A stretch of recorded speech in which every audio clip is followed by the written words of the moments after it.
नमस्कार दोस्तों, एडुपिक्सल्स के YouTube चैनल पर आपका स्वागत है। आज हम ज्योग्राफी एनसीईआरटी क्लास 11th के उन सभी महत्वपूर्ण तथ्यों की बात करेंगे जो कंपटीशन एग्जाम्स के लिए बहुत महत्वपूर्ण हैं।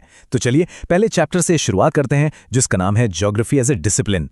तो सबसे पहली बात जो हमें समझनी है वो ये है कि भूगोल मतलब ज्योग्राफी सिर्फ रट्टा मारने वाला सब्जेक्ट नहीं है कि बस देशों के नाम याद कर लिए, राजधानियां रट लीं और हो गया। नहीं, असल में ये एक इंटीग्रेटिंग साइंस है, एक ऐसा विज्ञान जो कई अलग अलग विषयों को आपस में जोड़ता है। आप कह सकते हैं कि ये नेचुरल साइंसेज और सोशल साइंसेज के बीच एक पुल की तरह है जो हमें दुनिया की एक मुकम्मल तस्वीर दिखाता है। तो ये इंटीग्रेटिंग डिसिप्लिन या एकीकृत अनुशासन का मतलब क्या हुआ? सिंपल भाषा में समझें तो भूगोल एक ऐसा सब्जेक्ट है जो हर तरफ से ज्ञान लेता है। मतलब जमीन कैसी है ये जानने के लिए वो जियोलॉजी के पास जाता है, मौसम कैसा है ये समझने के लिए वो क्लाइमेटोलॉजी से बात करता है, और लोग क्या करते हैं ये जानने के लिए वो इकोनॉमिक्स और सोशियोलॉजी की मदद लेता है। इन सबको मिला के वो एक होलिस्टिक यानी कि एक पूरी समझ तैयार करता है जो कोई अकेला सब्जेक्ट नहीं कर सकता। अच्छा, भूगोल इतना अलग कैसे है? इसको समझने का एक बहुत ही बढ़िया तरीका है। चलिए इसकी तुलना हिस्ट्री यानी इतिहास से करते हैं। देखिए, हिस्ट्री का मेन फोकस किस पर होता है? समय पर, है ना? कौन सी घटना कब हुई, इसे कहते हैं टेम्पोरल सिंथेसिस। लेकिन भूगोल का सवाल कब नहीं है, भूगोल का सवाल है कहाँ। वो चीजों को जगह के हिसाब से देखता है जिसे हम कहते हैं स्पेशल सिंथेसिस। तो इतिहास समय में दिलचस्पी रखता है और भूगोल स्थान में। और इसी रिश्ते को मतलब इंसान और प्रकृति के रिश्ते को एक बहुत ही खूबसूरत लाइन में समझाया गया है। कहा जाता है कि प्रकृति मंच प्रदान करती है और मनुष्य अभिनेता हैं। सोचिए जरा इसके बारे में। इसका मतलब है कि प्रकृति ने हमारे लिए एक स्टेज तैयार कर दिया है और हम इंसान उस स्टेज पर अपनी कहानी लिख रहे हैं, अपना किरदार निभा रहे हैं। हम दोनों एक दूसरे पर पूरी तरह से निर्भर हैं। तो ठीक है, दुनिया तो बहुत कॉम्प्लेक्स है, बहुत जटिल है। तो एक ज्योग्राफर, एक भूगोलवेत्ता इसे समझता कैसे है? क्या तरीका है उनके पास? उनके पास एक खास तरह का फ्रेमवर्क है। कुछ बुनियादी सवाल हैं जो वो हमेशा पूछते हैं, जिससे वो इस दुनिया को परत दर परत खोलते हैं। और ये फ्रेमवर्क आप कह सकते हैं 3 जादुई सवालों पर टिका है। पहला सवाल क्या, मतलब जो चीज हम देख रहे हैं वो है क्या? मान लीजिए कोई खास तरह का जंगल है। दूसरा सवाल कहाँ, ये जंगल आखिर है कहाँ पर? और फिर आता है सबसे जरूरी, सबसे गहरा सवाल क्यों, ये जंगल यहीं पर क्यों है, कहीं और क्यों नहीं? और जानते हैं यही क्यों वाला सवाल ही है जो भूगोल को एक असली साइंस बनाता है, क्योंकि ये कारण और प्रभाव के रिश्ते को खोजता है। अब बात करते हैं एक बहुत ही इंपॉर्टेंट टॉपिक की जो एग्जाम्स में अक्सर पूछा जाता है। देखिए, भूगोल को पढ़ने के, उसको समझने के 2 बड़े तरीके हैं, 2 अलग अलग अप्रोच हैं, और इन दोनों को 2 महान ज्योग्राफर्स ने हमारे सामने रखा। पहला तरीका है सिस्टमैटिक अप्रोच। इसके पायोनियर थे महान अलेक्जेंडर वॉन हम्बोल्ट। अब हम्बोल्ट का आइडिया क्या था? उनका कहना था कि किसी एक चीज को पकड़ो, जैसे मान लीजिए ज्वालामुखी, और फिर पूरी दुनिया में देखो कि ज्वालामुखी कहाँ कहाँ है और उनका पैटर्न कैसा है। मतलब एक टॉपिक और पूरी दुनिया उसका स्टडी एरिया। और फिर आते हैं दूसरे महारथी, कार्ल रिटर। उनका अप्रोच बिल्कुल उल्टा था। उन्होंने कहा नहीं, पूरी दुनिया में एक टॉपिक को देखने के बजाय एक छोटा सा एरिया, एक रीजन पकड़ो और फिर उस एक रीजन के अंदर सब कुछ पढ़ो, वहां की नदियां, पहाड़, लोग, अर्थव्यवस्था, सब कुछ। चलिए इसको एक सिंपल से एग्जाम्पल से समझते हैं ताकि कोई कंफ्यूजन ना रहे। मान लीजिए हमारा टॉपिक है प्राकृतिक वनस्पति। हम्बोल्ट के सिस्टमैटिक तरीके से हम क्या करेंगे, हम दुनिया के सारे बड़े जंगल जैसे अमेज़न, कांगो, भारत के जंगल सबको एक साथ स्टडी करेंगे। वहीं रिटर के रीजनल तरीके से हम क्या करेंगे, हम एक इलाका चुन लेंगे जैसे छोटा नागपुर का पठार, और फिर सिर्फ उसी इलाके की वनस्पति, मिट्टी, नदियां, लोग सब कुछ एक साथ पढ़ेंगे। एक में टॉपिक कॉमन है, दूसरे में जगह कॉमन है। सिंपल। तो हमने ये तो देख लिया कि भूगोल को पढ़ने के तरीके क्या हैं, पर अब सवाल यह है कि भूगोल में पढ़ते क्या क्या हैं। आइए अब जरा इसके सिलेबस पर, इसकी अलग अलग शाखाओं पर एक नजर डालते हैं। अगर हम मोटे तौर पर देखें तो भूगोल के 3 बड़े हिस्से हैं, 3 मेन ब्रांचेस। पहला है फिजिकल ज्योग्राफी यानी भौतिक भूगोल, दूसरा है ह्यूमन ज्योग्राफी यानी मानव भूगोल, और तीसरा है बायो ज्योग्राफी यानी जैव भूगोल। चलिए सबसे पहले बात करते हैं फिजिकल ज्योग्राफी की। जैसा कि नाम से ही पता चल रहा है, इसमें हम पृथ्वी के फिजिकल यानी कि प्राकृतिक पहलुओं के बारे में पढ़ते हैं। वो सब कुछ जो नेचर ने बनाया है, पहाड़, नदियां, हवा, पानी, मिट्टी, सब कुछ। और इसके अंदर भी कई मजेदार सब फील्ड्स हैं, जैसे जियोमॉर्फोलॉजी, जो हमें बताती है कि ये ज़मीन के अलग अलग रूप जैसे पहाड़ या पठार आखिर बनते कैसे हैं। फिर है क्लाइमेटोलॉजी, जो मौसम और जलवायु के रहस्य को सुलझाती है। हाइड्रोलॉजी पानी की कहानी कहती है, और सॉइल ज्योग्राफी मिट्टी के बनने की प्रक्रिया को समझाती है। अब आते हैं दूसरी बड़ी ब्रांच पर, ह्यूमन ज्योग्राफी। ये ब्रांच पूरी तरह से हम इंसानों और हमारे पर्यावरण के बीच के रिश्ते पर फोकस्ड है। हम पर्यावरण को कैसे बदलते हैं और पर्यावरण हमें कैसे बदलता है, इसी की कहानी है ह्यूमन ज्योग्राफी। और इसका दायरा भी बहुत बड़ा है। इसमें हम पढ़ते हैं कि आबादी कहाँ ज़्यादा है, कहाँ कम है और क्यों। हम ये भी देखते हैं कि लोग अपनी रोजी रोटी कैसे कमाते हैं, जिसे हम इकोनॉमिक ज्योग्राफी कहते हैं। और यहाँ तक कि देशों की बाउंड्रीज और उनके बीच के रिश्ते भी इसी का हिस्सा हैं, जो पॉलिटिकल ज्योग्राफी में आता है। और हमारी तीसरी और आखिरी मेन ब्रांच है बायोज्योग्राफी। अब ये बड़ी इंटरेस्टिंग है, क्योंकि ये एक तरह से फिजिकल और ह्यूमन ज्योग्राफी के बीच एक पुल का काम करती है। इसका पूरा फोकस है जीवन पर, मतलब पेड़ पौधे और जीव जंतु, और वो पृथ्वी पर कहाँ-कहाँ पाए जाते हैं। इसके अंदर हम प्लांट ज्योग्राफी पढ़ते हैं, जो हमें बताता है कि कौन से पेड़ पौधे कहाँ उगते हैं। जू ज्योग्राफी जानवरों के बारे में यही काम करती है, और इसी से निकलते हैं इकोलॉजी और एनवायरमेंटल ज्योग्राफी जैसे आज के सबसे ज़रूरी विषय, जो हमारे प्लैनेट को बचाने की बात करते हैं। तो अब तक हमने भूगोल क्या है, उसके सवाल क्या हैं और उसकी ब्रांचेस कौन-कौन सी हैं, ये सब देख लिया। लेकिन एक मिनट रुकिए, आखिर ये सब पढ़ने की ज़रूरत क्या है? क्यों इतना ज़रूरी है फिजिकल ज्योग्राफी को समझना? ज़रा सोचिए, हमारे धरती के जो लाइफ सपोर्ट सिस्टम्स हैं, उनके बारे में। लिथोस्फीयर यानी ज़मीन, जिस पर हम रहते हैं, घर बनाते हैं, फसलें उड़ाते हैं। एटमॉस्फेयर यानी वायुमंडल, जो हमें सांस लेने के लिए हवा और रहने लायक मौसम देता है। हाइड्रोस्फीयर यानी पानी, जिसके बिना तो जीवन की कल्पना भी नहीं की जा सकती। और बायोस्फीयर, जहां से हमारा पूरा फूड चेन चलता है, सब कुछ आपस में जुड़ा है। तो ये सारी बातें हमें एक आखिरी और सबसे बड़े सवाल पर ले आती हैं कि अपनी इस फिजिकल दुनिया को, अपने इस पर्यावरण को इतनी गहराई से समझने का असली मकसद क्या है? हम ये सब क्यों कर रहे हैं? और इसका जवाब इस चैप्टर की शायद सबसे ज़रूरी लाइन में है। सस्टेनेबल डेवलपमेंट के लिए, यानी सतत विकास के लिए, फिजिकल एनवायरनमेंट की बेहतर समझ होना बेहद ज़रूरी है। मतलब अगर हम चाहते हैं कि आने वाली पीढ़ियां भी इस धरती पर अच्छी तरह से रह सकें, तो हमें अपने ग्रह को समझना ही होगा। और यही भूगोल का सबसे बड़ा सबक है। तो चलिए शुरू करते हैं अगला चैप्टर, जिसका नाम है पृथ्वी की उत्पत्ति और विकास। आज हम अरबों सालों के सफर पर निकलने वाले हैं, एक ऐसी कहानी को समझने के लिए जो हमारे अपने घर, हमारी पृथ्वी की है। ये जानना कि आखिर धूल और गैस के एक गोले से ये जीती जागती सांस लेती दुनिया कैसे बनी। देखिए, ये अपने आप में एक बहुत बड़ा ब्रह्मांडीय रहस्य है। और जैसा किसी भी अच्छी जासूसी कहानी में होता है, शुरुआत में हमारे पास पक्के सबूत नहीं थे, सिर्फ कुछ सिद्धांत थे, कुछ अंदाजे थे। तो चलिए उन शुरुआती विचारों पर एक नज़र डालते हैं। पहले एक बहुत मशहूर ग्रहाणु परिकल्पना थी। ये कहती थी कि हमारा सूरज अकेला था और पास से गुजरते एक दूसरे तारे ने अपनी ग्रेविटी से सूरज का कुछ हिस्सा खींच लिया और उसी से बाद में ग्रह बने। लेकिन आज का जो मॉडर्न मॉडल है, जिसे हम मानते हैं, वो कुछ और ही कहता है।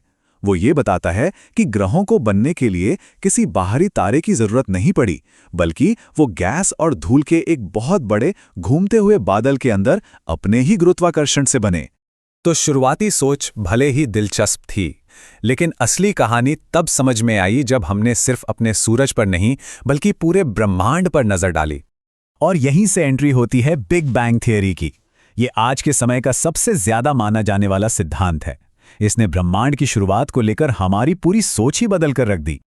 ये कोई साधारण धमाका नहीं था, बल्कि ये तो समय और अंतरिक्ष की, मतलब स्पेस की असली शुरुआत थी। और इसका सबसे बड़ा सबूत हमें एडविन हबल ने दिया, जब उन्होंने दिखाया कि आकाशगंगा यानी गैलेक्सीज आज भी एक दूसरे से दूर जा रही हैं, बिल्कुल वैसे ही जैसे किसी धमाके के बाद चीजें चारों तरफ फैलती हैं। इस टाइमलाइन को जरा ध्यान से देखिए। ब्रह्मांड लगभग 13.7 अरब साल पुराना है और हमारी पृथ्वी का पूरा इतिहास तो इसके सामने बहुत छोटा सा हिस्सा है। अच्छा, तो ब्रह्मांड फैल रहा है, ये तो समझ आया, लेकिन इस फैलते हुए ब्रह्मांड में कोई ग्रह बनता कैसे है? ये धूल से एक पूरी दुनिया बनाने जैसा है। तो सवाल ये है कि तारे और ग्रह बनाने के लिए ये सारा पदार्थ एक जगह इकट्ठा हुआ कैसे? इसकी शुरुआत होती है एक नेबुला से, जो गैस और धूल का एक विशाल बादल होता है। गुरुत्वाकर्षण यानी ग्रेविटी इस बादल को अपनी तरफ खींचना शुरू करती है, जिससे वो घूमने लगता है। धीरे धीरे ये बादल ठंडा होता है और छोटे छोटे कण आपस में टकराकर जुड़ने लगते हैं। इसी जुड़ने की प्रक्रिया को अभिवृद्धि या अक्रीशन कहते हैं। और इन छोटे छोटे पिंडों को जो आपस में जुड़कर बड़े हो रहे थे, हम कहते हैं ग्रहाणु या प्लैनेटेसिमल्स। सीधे शब्दों में कहें तो ये ग्रहाणु ही वो ईंटें हैं जिनसे ग्रहों जैसी बड़ी इमारतें बनती हैं। तो हमारे सौरमंडल को बनाने वाली ये ब्रह्मांडीय ईंटें यानी कि ग्रहाणु जब इकट्ठी हुईं तो एक जैसे ग्रह नहीं बने, बल्कि दो बिल्कुल अलग तरह के ग्रहों के परिवार बने। एक तरफ हैं पार्थिव या टेरेस्ट्रियल ग्रह जैसे बुध, शुक्र, पृथ्वी और मंगल, जो चट्टानों और धातुओं से बने हैं। दूसरी तरफ हैं जोवियन ग्रह, बृहस्पति, शनि, यूरेनस और नेपच्यून, जो असल में गैस के विशाल गोले हैं। पर सवाल यह है कि आखिर इतना बड़ा अंतर क्यों? इसकी वजह है हमारा सूरज। सूरज के पास इतनी ज्यादा गर्मी थी कि गैसें जम ही नहीं पाईं। सिर्फ चट्टान और धातु जैसे भारी पदार्थ ही टिक सके। ऊपर से सूरज से निकलने वाली सौर पवनों ने बची कुची हल्की गैसों को भी दूर धकेल दिया। और क्योंकि ये अंदरूनी ग्रह छोटे थे, उनकी ग्रेविटी भी इतनी मजबूत नहीं थी कि वो इन गैसों को रोक पाते। तो एक तरह से सूरज के इस माहौल ने ही हमारे सौर मंडल का नक्शा तय किया। भारी चट्टानी ग्रह अंदर रह गए और विशाल गैसीय ग्रह दूर, ठंडे और शांत इलाकों में बने। चलिए अब जरा और करीब आते हैं और पृथ्वी के अपने साथी यानी हमारे चांद की बात करते हैं। इसके बनने की कहानी तो और भी ज्यादा नाटकीय है। आज के वैज्ञानिक सबूत बताते हैं कि हमारा चांद शांति से नहीं बना, बल्कि पृथ्वी के शुरुआती दिनों में एक बहुत बड़ी विनाशकारी टक्कर हुई थी। सिद्धांत ये है कि मंगल ग्रह के आकार का एक पिंड सीधे आकर नई नई बनी पृथ्वी से टकरा गया। इस टक्कर ने पृथ्वी का एक बहुत बड़ा हिस्सा तोड़कर अंतरिक्ष में बिखेर दिया। यही मलबा धीरे धीरे इकट्ठा होकर हमारा चांद बन गया। ये कहानी हमें दिखाती है कि हमारा सबसे करीबी खगोलीय पड़ोसी भी कितनी उथल-पुथल और टकराव के बाद वजूद में आया है। तो इस भयानक टक्कर और हिंसक शुरुआत के बाद पृथ्वी एक गर्म पिघली हुई चट्टान की गेंद से एक ऐसी दुनिया में कैसे बदली जिस पर हम रह सकते हैं?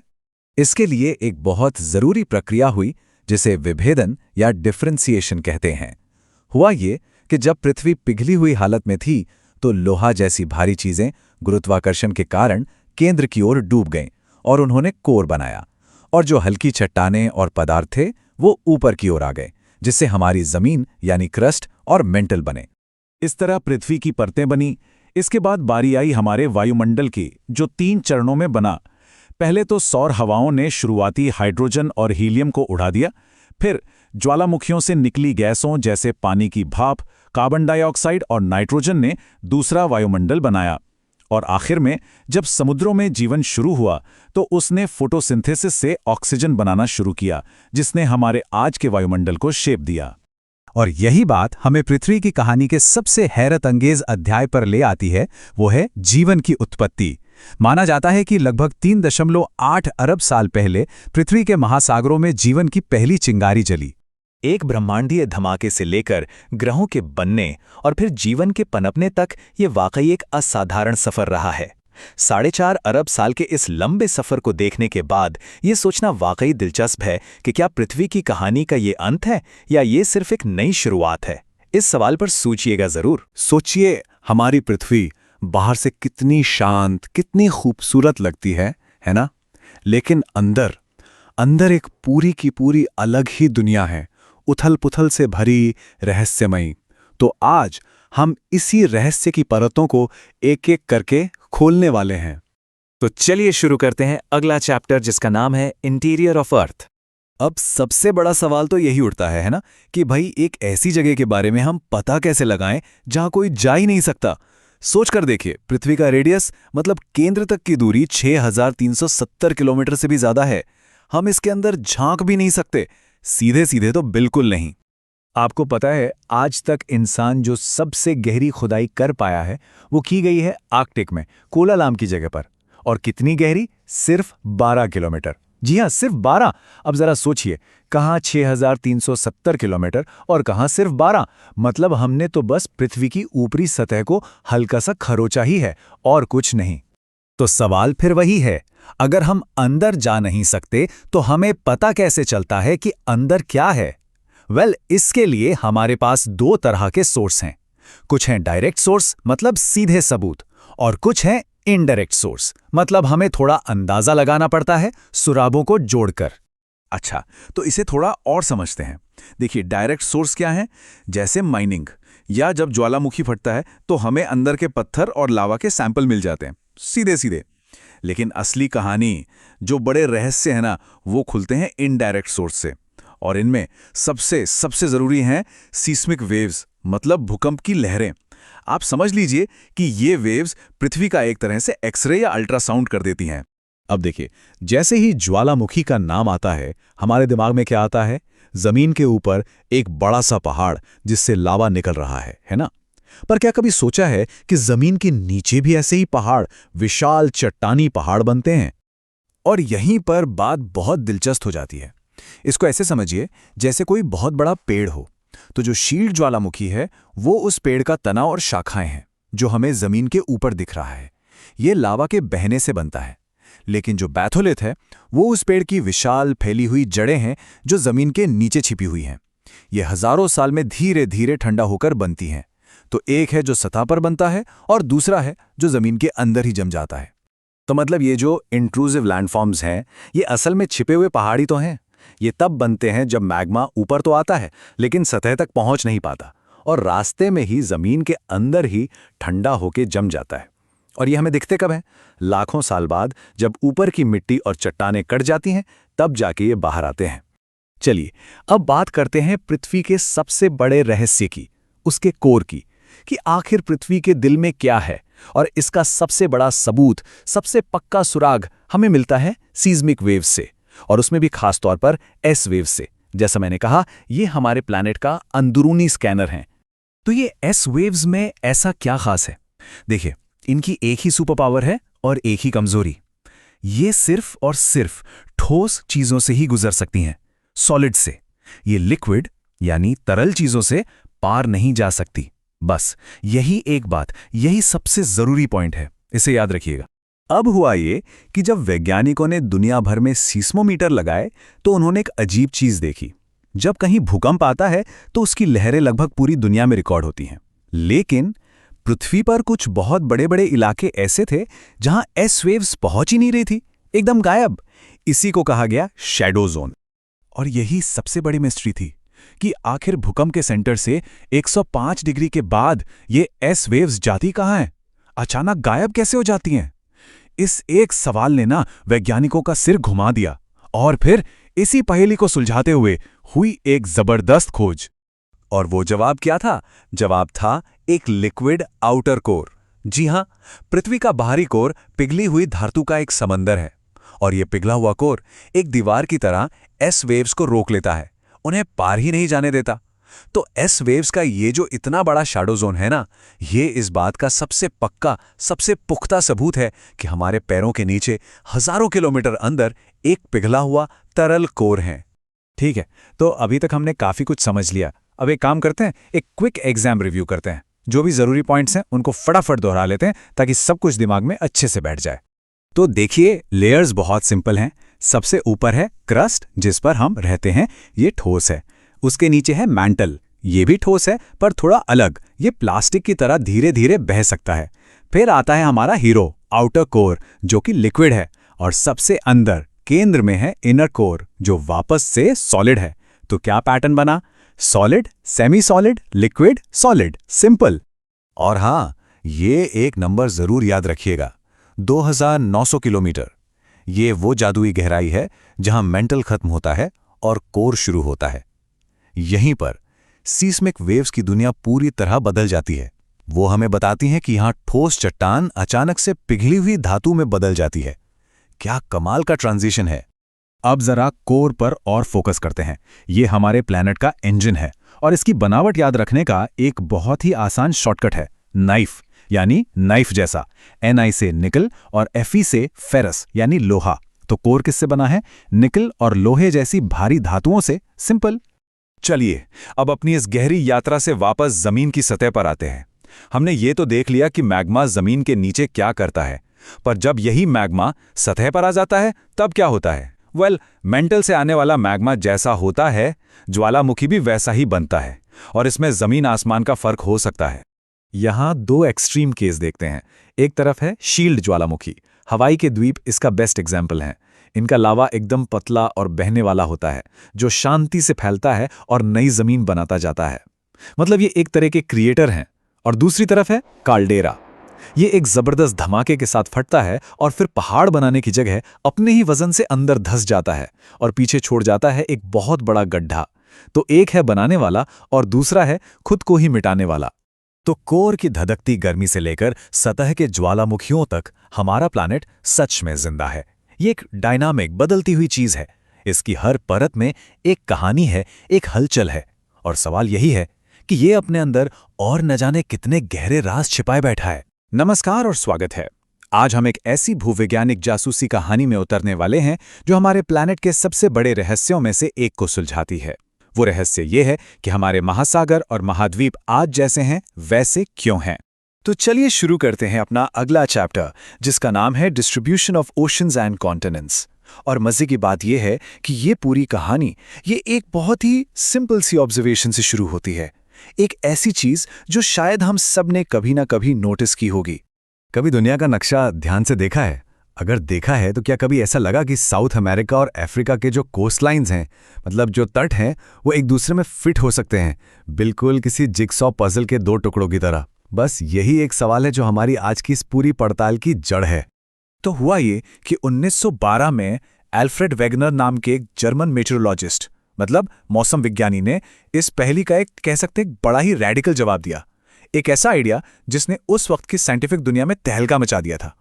वेगनर ने कहा कि एक जमाने में ये सारे महाद्वीप असल में एक ही थे, एक बहुत बड़ा विशाल सुपर कॉन्टिनेंट, और उन्होंने इसे नाम दिया पेंजिया, जिसका मतलब होता है सारी जमीन। मतलब उनका सीधा साधा सिद्धांत था कि दुनिया की सारी जमीन कभी एक साथ जुड़ी हुई थी। अब देखिए, कोई भी बड़ा दावा सबूत मांगता है, तो वेगनर ने एक जासूस की तरह सुराग मतलब क्लूज इकट्ठा करना शुरू कर दिया। उनकी केस फाइल में क्या क्या था? महाद्वीपों का वो जिगसॉ फिट, एक ही उम्र की चट्टानें, पुराने ग्लेशियर के निशान, फॉसिल्स यानी जीवाश्म, और सोने के कुछ रहस्यमय डिपॉजिट्स भी। तो पहला सुराग था द जिगसॉ फिट। जो बात वेगनर ने आंखों से देखकर कही थी, उसके कई सालों बाद 1964 में बुलार्ड नाम के एक साइंटिस्ट ने कंप्यूटर मैपिंग से यह साबित कर दिया। और पता है क्या? महाद्वीपों के जो पानी के नीचे के किनारे होते हैं, जिन्हें कॉन्टिनेंटल शेल्फ करते हैं, वो तो और भी परफेक्टली फिट होते हैं। इतना परफेक्ट कि ये सिर्फ एक इत्तेफाक तो हो ही नहीं सकता था। दूसरा सुराग वह चट्टानों में छिपा था। सोचिए, ब्राजील के तट पर और वेस्ट अफ्रीका के तट पर दोनों जगह करीब 200 करोड़ साल पुरानी चट्टानों की बेल्ट्स मिली हैं, और ये दोनों बेल्ट्स एक दूसरे से बिल्कुल मेल खाती हैं। ये तो ऐसा हो गया जैसे किसी ने एक ही हार को तोड़कर उसके दो टुकड़े अटलांटिक महासागर के दोनों पार फेंक दिए हों। अगला सुराग तो और भी चौंकाने वाला था। टिलाइट नाम की एक चट्टान होती है जो ग्लेशियर के पिघलने के बाद बचे मलबे से बनती है। अब मजे की बात यह है कि ये टिलाइट आज के गर्म इलाकों जैसे भारत, अफ्रीका और ऑस्ट्रेलिया में भी मिली है। इसका क्या मतलब हो सकता है? यही कि ये सारे लैंडमास कभी एक साथ जुड़े हुए थे और किसी ठंडे बर्फीले इलाके में मौजूद थे। अब आते हैं जीवाश्मों यानी फॉसिल्स पर। मेसोसॉरस नाम का एक छोटा सा रेप्टाइल था, मतलब रेंगने वाला जीव। इसके फॉसिल्स सिर्फ 2 जगह मिले हैं, साउथ अफ्रीका के दक्षिणी हिस्से में और दक्षिणी ब्राजील में। अब यहाँ एक प्रॉब्लम है, ये छोटा सा जीव भला इतना बड़ा अटलांटिक महासागर तैरकर कैसे पार कर सकता था? जवाब सीधा है, उसने पार किया ही नहीं, क्योंकि उस जमाने में इन दोनों जमीनों के बीच कोई महासागर था ही नहीं, वो जुड़ी हुई थीं। और फिर है सोने का रहस्य। देखिए, अफ्रीका के घाना कोस्ट पर सोने के बहुत बड़े भंडार हैं, जिन्हें प्लेसर डिपॉजिट्स कहते हैं। पर अजीब बात यह है कि वहां आसपास सोने का कोई सोर्स रॉक मतलब मूल चट्टान है ही नहीं। तो ये सोना आया कहां से? इसका सोर्स है ब्राजील में। जब ये दोनों महाद्वीप जुड़े हुए थे तो ब्राजील की सोने की चट्टानों से बहकर ये सोना घाना में जमा हो गया था। तो सवाल उठता है कि ये सब हुआ कब, ये जो सुपर कॉन्टिनेंट पैंजिया था वो टूटना कब शुरू हुआ। तो जवाब है आज से लगभग 20 करोड़ साल पहले। पहले ये दो बड़े हिस्सों में टूटा, लॉरेशिया और गोंडवाना लैंड, और फिर धीरे धीरे आज के जो महाद्वीप हम देखते हैं वो बने। तो वेगनर के पास सबूतों की कोई कमी नहीं थी, सबूत एक से बढ़कर एक थे।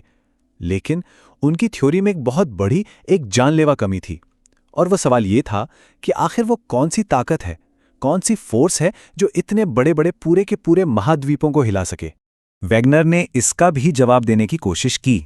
उन्होंने पोल फ्लिंग फोर्स और ज्वार भाटे से पैदा होने वाली ताकत का जिक्र किया, लेकिन उस वक्त के साइंटिस्ट ने हिसाब लगाकर बताया कि ये ताकतें तो बहुत बहुत ही ज्यादा कमजोर हैं, ये महाद्वीपों को हिलाने के लिए नाकाफी हैं।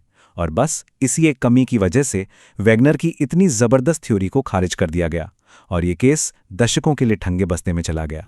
लेकिन कहानी यहां खत्म नहीं हुई। कई दशकों बाद ये केस दोबारा खुला, और इस बार जो सुराग मिले वो जमीन पर नहीं बल्कि गहरे समंदर की गहराइयों में छुपे थे। इन्हीं रहस्यों ने वो मिसिंग लिंक दिया जिसकी वजह से ये गुत्थी हमेशा के लिए सुलझ गई। और ये ब्रेक थ्रू था सी फ्लोर स्प्रेडिंग का सिद्धांत, जिसे हैरी हेस ने दिया था।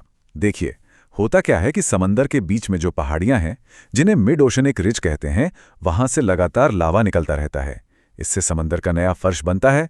ये नया फर्श पुराने फर्श को दोनों तरफ धकेलता है, बिल्कुल एक कन्वेयर बेल्ट की तरह। और फिर ये पुराना फर्श समंदर की गहरी खाइयों में जाकर वापस पिघल जाता है। यही वो इंजन था, यही वो ताकत थी जिसे वेगनर नहीं खोज पाए थे। तो बस सी फ्लोर स्प्रेडिंग के इस सबूत के साथ 1967 में एक बिल्कुल नई और जबरदस्त थियरी सामने आई जिसका नाम है प्लेट टेक्टोनिक्स। और ये सिर्फ एक और थियरी नहीं थी, ये वेगनर की उस अधूरी जासूसी कहानी का पूरा और पक्का समाधान था। तो ये प्लेट्स आखिर हैं क्या? देखिए, प्लेट टेक्टोनिक्स थ्योरी कहती है कि हमारी धरती की जो सबसे ऊपरी कठोर परत है, जिसे लिथोस्फेयर कहते हैं, वो एक सिंगल पीस नहीं है, बल्कि वो कई बड़े बड़े टुकड़ों में टूटी हुई है।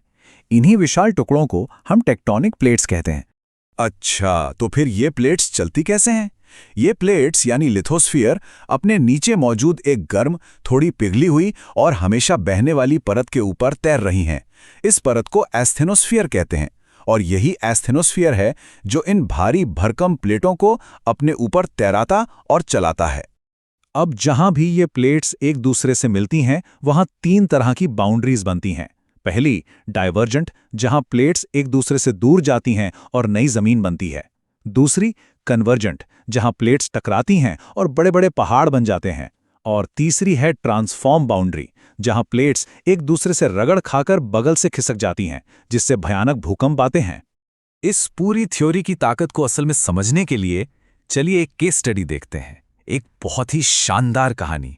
ये कहानी है इंडियन प्लेट के उत्तर की तरफ के महासफर की। ये कहानी सच में कमाल की है। सोचिए, करीब 20 करोड़ साल पहले जब पैंजिया टूटा, तब भारत ऑस्ट्रेलिया के पास एक द्वीप, एक आइलैंड हुआ करता था। वहां से इसने उत्तर की तरफ अपना सफर शुरू किया, और लगभग 4 से 5 करोड़ साल पहले इसने यूरेशियन प्लेट को टक्कर मारना शुरू किया।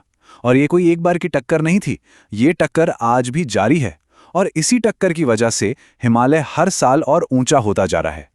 जब ये दो महाद्वीपीय प्लेट्स टकराईं तो इनके बीच की जमीन ऐसे सिकुड़ने और मुड़ने लगी जैसे एक्सीडेंट में कार का बोनट मुड़ जाता है। इसी जबरदस्त दबाव से चट्टानें और पुराने समंदर का फर्श ऊपर की ओर उठने लगे और बन गई दुनिया की सबसे ऊंची पर्वत श्रृंखला, द हिमालय। तो देखा आपने, एक पजल जैसे दिखने वाले कोस्टलाइन से शुरू हुई कहानी आज भी बन रहे पहाड़ों तक हमें ले आई। सबूत हमारे चारों तरफ हैं।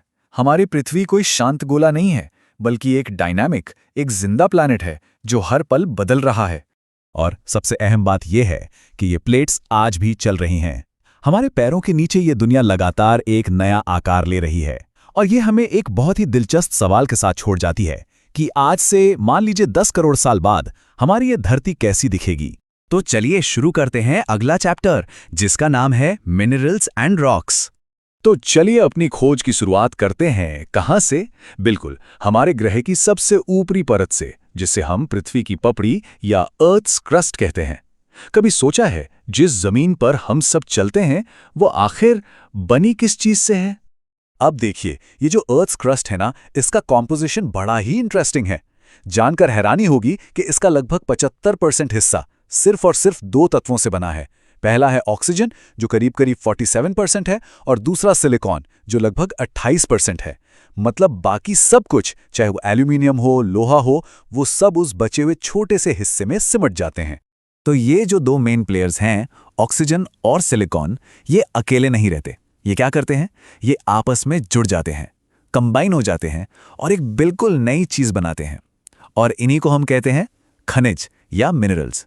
बिल्कुल वैसे ही जैसे अलग अलग अक्षर मिलकर एक शब्द बनाते हैं। ठीक है, तो अगर ये तत्व अक्षर हैं तो इनसे बनने वाले शब्द यानी मिनरल्स क्या हैं?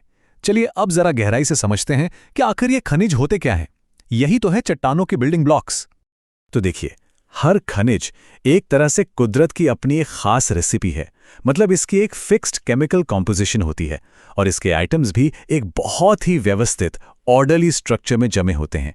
और पता है, यही यूनिक कॉम्बिनेशन है जो हर मिनरल को उसका अपना खास गुण, उसका रंग और उसका रूप देता है। तो अब सवाल यह है कि हम इन खनिजों को पहचानें कैसे? समझिए कि हर मिनरल का अपना एक पहचान पत्र होता है, उसकी फिजिकल कैरेक्टरिस्टिक्स, जैसे कि उसका बाहरी क्रिस्टल फॉर्म कैसा है, उसकी चमक यानी लश्चर कैसी है, क्या वो धातु की तरह चमकता है या रेशम की तरह, और हाँ, सबसे जरूरी, वो कितना कठोर है। किसी भी मिनरल को पहचानने का एक बहुत ही बड़ा सुराग जानते हैं कहाँ छुपा है? इस बात में कि जब उस पर दबाव पड़ता है तो वो टूटता कैसे है। क्या वो एक साफ सुथरे तरीके से टूटता है या फिर बस यूं ही बेतरतीब ढंग से बिखर जाता है? और यहीं पर क्लीवेज और फ्रैक्चर का अंतर सामने आता है। देखिए, क्लीवेज में क्या होता है, खनिज अपनी कमजोर जगहों से टूटता है बिल्कुल प्रिडिक्टेबल तरीके से, जिससे एकदम चिकनी सपाट सतह बनती है। दूसरी तरफ है फ्रैक्चर, जिसमें कोई पैटर्न नहीं, कोई नियम नहीं, वो बस किसी भी तरह अनियमित तरीके से टूटकर बिखर जाता है। तो एक तरफ है क्लीन ब्रेक और दूसरी तरफ एक केओटिक शटर। चलिए अब अपनी मिनरल जासूसी टूल किट का अगला औजार निकालते हैं। ये है स्ट्रीक टेस्ट। इससे हमें यह पता चलता है कि जो रंग हमें मिनरल की सतह पे दिख रहा है, क्या वो सच है या कहानी कुछ और ही है। तो सवाल वही है, क्या किसी मिनरल का रंग सिर्फ स्किन डीप होता है? क्या हम उसके बाहरी रंग पर पूरी तरह भरोसा कर सकते हैं? इसका जवाब हमें मिलता है उसकी स्ट्रीक से। यानी जब उस मिनरल को पीसकर पाउडर बना दिया जाए तो उस पाउडर का रंग क्या है। जब हम उसे किसी खुरदुरी सतह पर घिसते हैं तो जो पाउडर की लकीर बनती है वही उसका असली कंसिस्टेंट रंग होता है। और मजे की बात यह है कि ये रंग कभी-कभी उसके बाहरी रंग से बिल्कुल अलग हो सकता है। एक उदाहरण से समझते हैं। जैसे मैलेकाइट को ले लीजिए। ये बाहर से भी हरा दिखता है और इसका स्ट्रीक भी हरा ही होता है, सिंपल। लेकिन अब फ्लोराइड को देखिए। ये आपको बैंगनी या हरे रंग का दिख सकता है, जिससे धोखा हो सकता है। पर जब आप इसका स्ट्रीक टेस्ट करेंगे तो वो हमेशा, एंड आई मीन ऑलवेज, सफेद ही निकलेगा। ओके, तो अब हम आते हैं मिनरल के पहचान के सबसे फेमस तरीकों में से एक पर, और वो है उसकी कठोरता यानी हार्डनेस का टेस्ट। इसे हम कह सकते हैं द अल्टीमेट स्क्रैच टेस्ट। तो हार्डनेस होती क्या है? सिंपल भाषा में ये किसी भी मिनरल की वो ताकत है जिससे वो खरोच लगने से खुद को बचाता है। और इसे नापने के लिए हमारे पास एक स्केल है, मोस स्केल, जो 1 से 10 तक जाता है। ये बहुत ही सरल लेकिन कमाल का तरीका है मिनरल्स को क्लासिफाई करने का, कि कौन किसे स्क्रैच कर सकता है। अब इस स्केल को देखिए। सबसे नीचे नंबर 1 पर है टैल्क। ये इतना नरम होता है कि आप इसे नाखून से भी खरोच सकते हैं। और फिर स्केल के दूसरे छोर पर नंबर 10 पर है हमारा हीरा यानी डायमंड। ये प्रकृति का सबसे कठोर पदार्थ है और क्वार्ट्ज जैसे बाकी मिनरल्स कहीं ना कहीं इन दोनों के बीच में आते हैं। तो अब इन सारे टूल्स के साथ हार्डनेस, स्ट्रेक, क्लीवेज अब हमारे लिए पत्थर सिर्फ पत्थर नहीं रहे, वो एक तरह से कहानीकार बन गए हैं। अब जब हमें इन खनिजों की भाषा थोड़ी थोड़ी समझ आने लगी है, तो अब जरा अपने आसपास देखिए और सोचिए, ये जो चट्टानें हैं, ये कौन सी कहानियां सुनाने की कोशिश कर रही हैं? तो चलिए शुरू करते हैं अगला चैप्टर, जिसका नाम है जियोमॉर्फिक प्रोसेसेस यानी भू आकृतिक प्रक्रियाएं। असल में ये हमारी पृथ्वी की सतह पर लगातार चल रही एक जंग की कहानी है। एक ऐसी लड़ाई जो ये तय करती है कि हमारे पहाड़, हमारी घाटियां और हमारे मैदान दिखेंगे कैसे। अच्छा, कभी सोचा है कि अगर ग्रेविटी यानी गुरुत्वाकर्षण हर चीज को नीचे की तरफ खींचती है तो फिर हमारी ये जो पृथ्वी है ये एकदम सपाट, चिकनी, एक बॉल जैसी क्यों नहीं है? इसी एक सवाल का जवाब इस पूरे विश्लेषण का सार है। जवाब छिपा है दो विरोधी ताकतों के बीच। एक तरफ हैं बिल्डर्स यानी एंडोजेनिक फोर्सेस।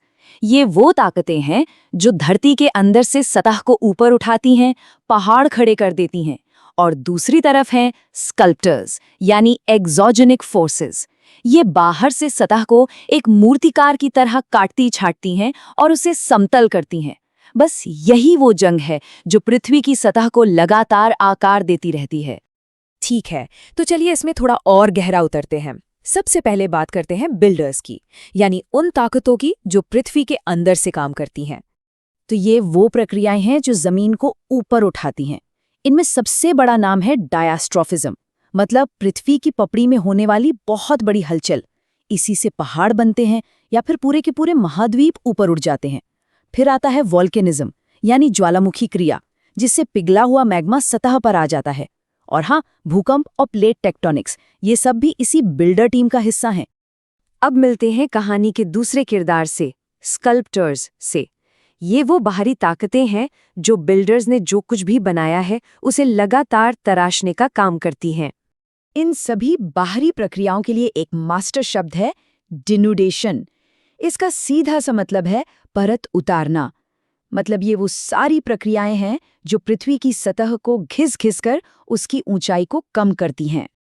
अब ये जो डिन्यूडेशन है, इसकी प्रक्रिया 4 फेजेस में होती है। और हाँ, ये क्रम परीक्षा के लिहाज से बहुत ही महत्वपूर्ण है।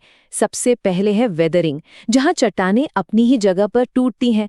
फिर आता है मास मूवमेंट, जिसमें वो टूटा हुआ मलबा सिर्फ ग्रेविटी की वजह से नीचे खिसकता है।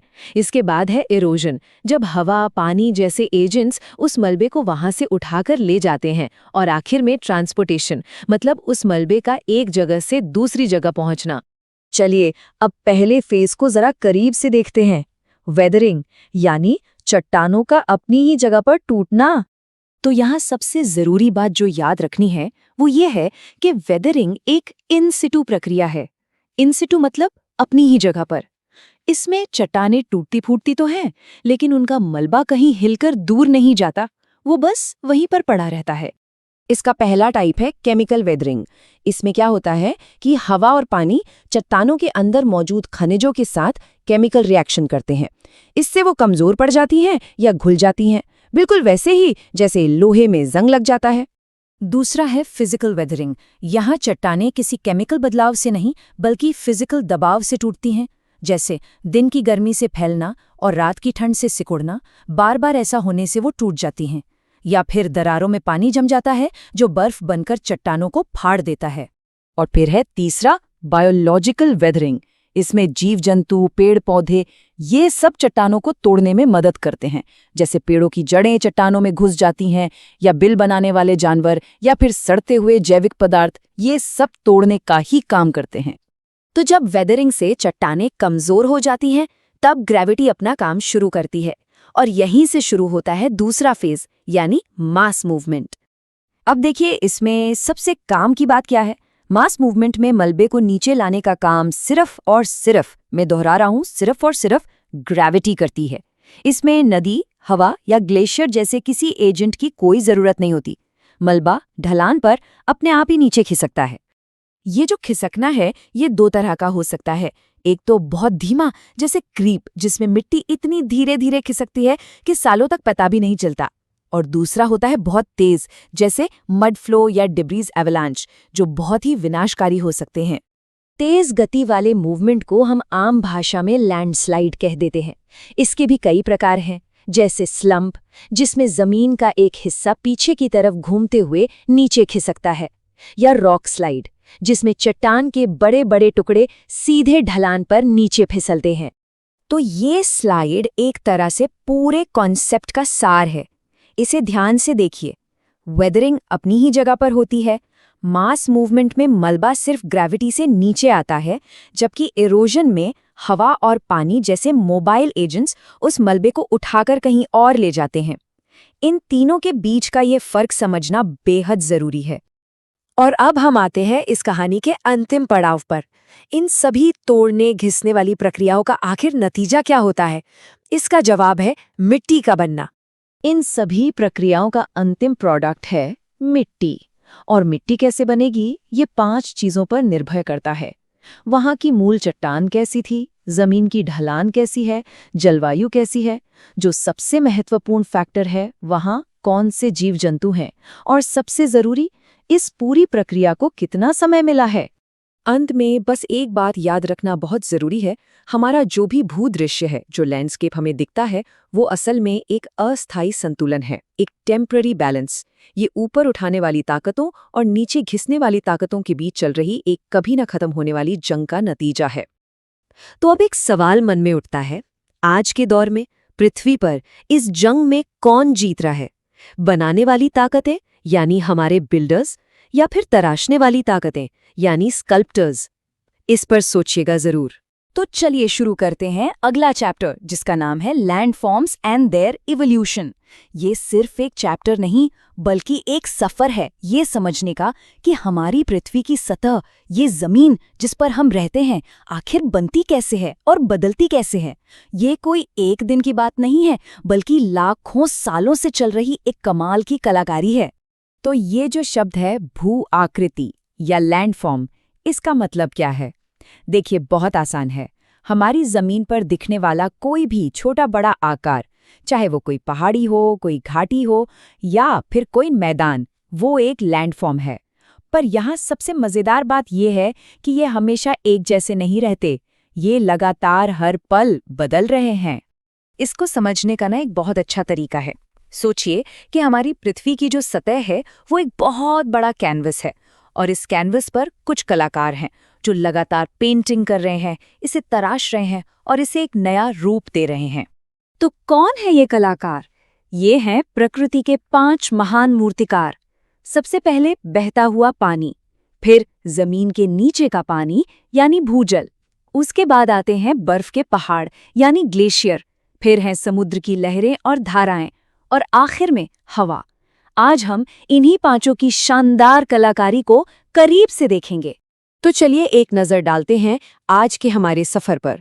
हम समझेंगे कि ये धरती बदलती कैसे है, फिर हम पानी, जमीन के नीचे के पानी, बर्फ, लहरों और हवा की ताकत को जानेंगे, और अंत में हम देखेंगे कि ये कहानी आखिर खत्म क्यों नहीं होती।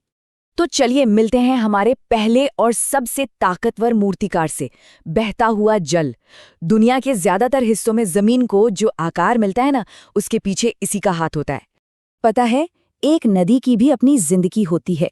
जब वो पहाड़ों से निकलती है अपनी युवावस्था में, तो वो बहुत ऊर्जा से भरी होती है और गहरी वी शेप की घाटियां काटती है।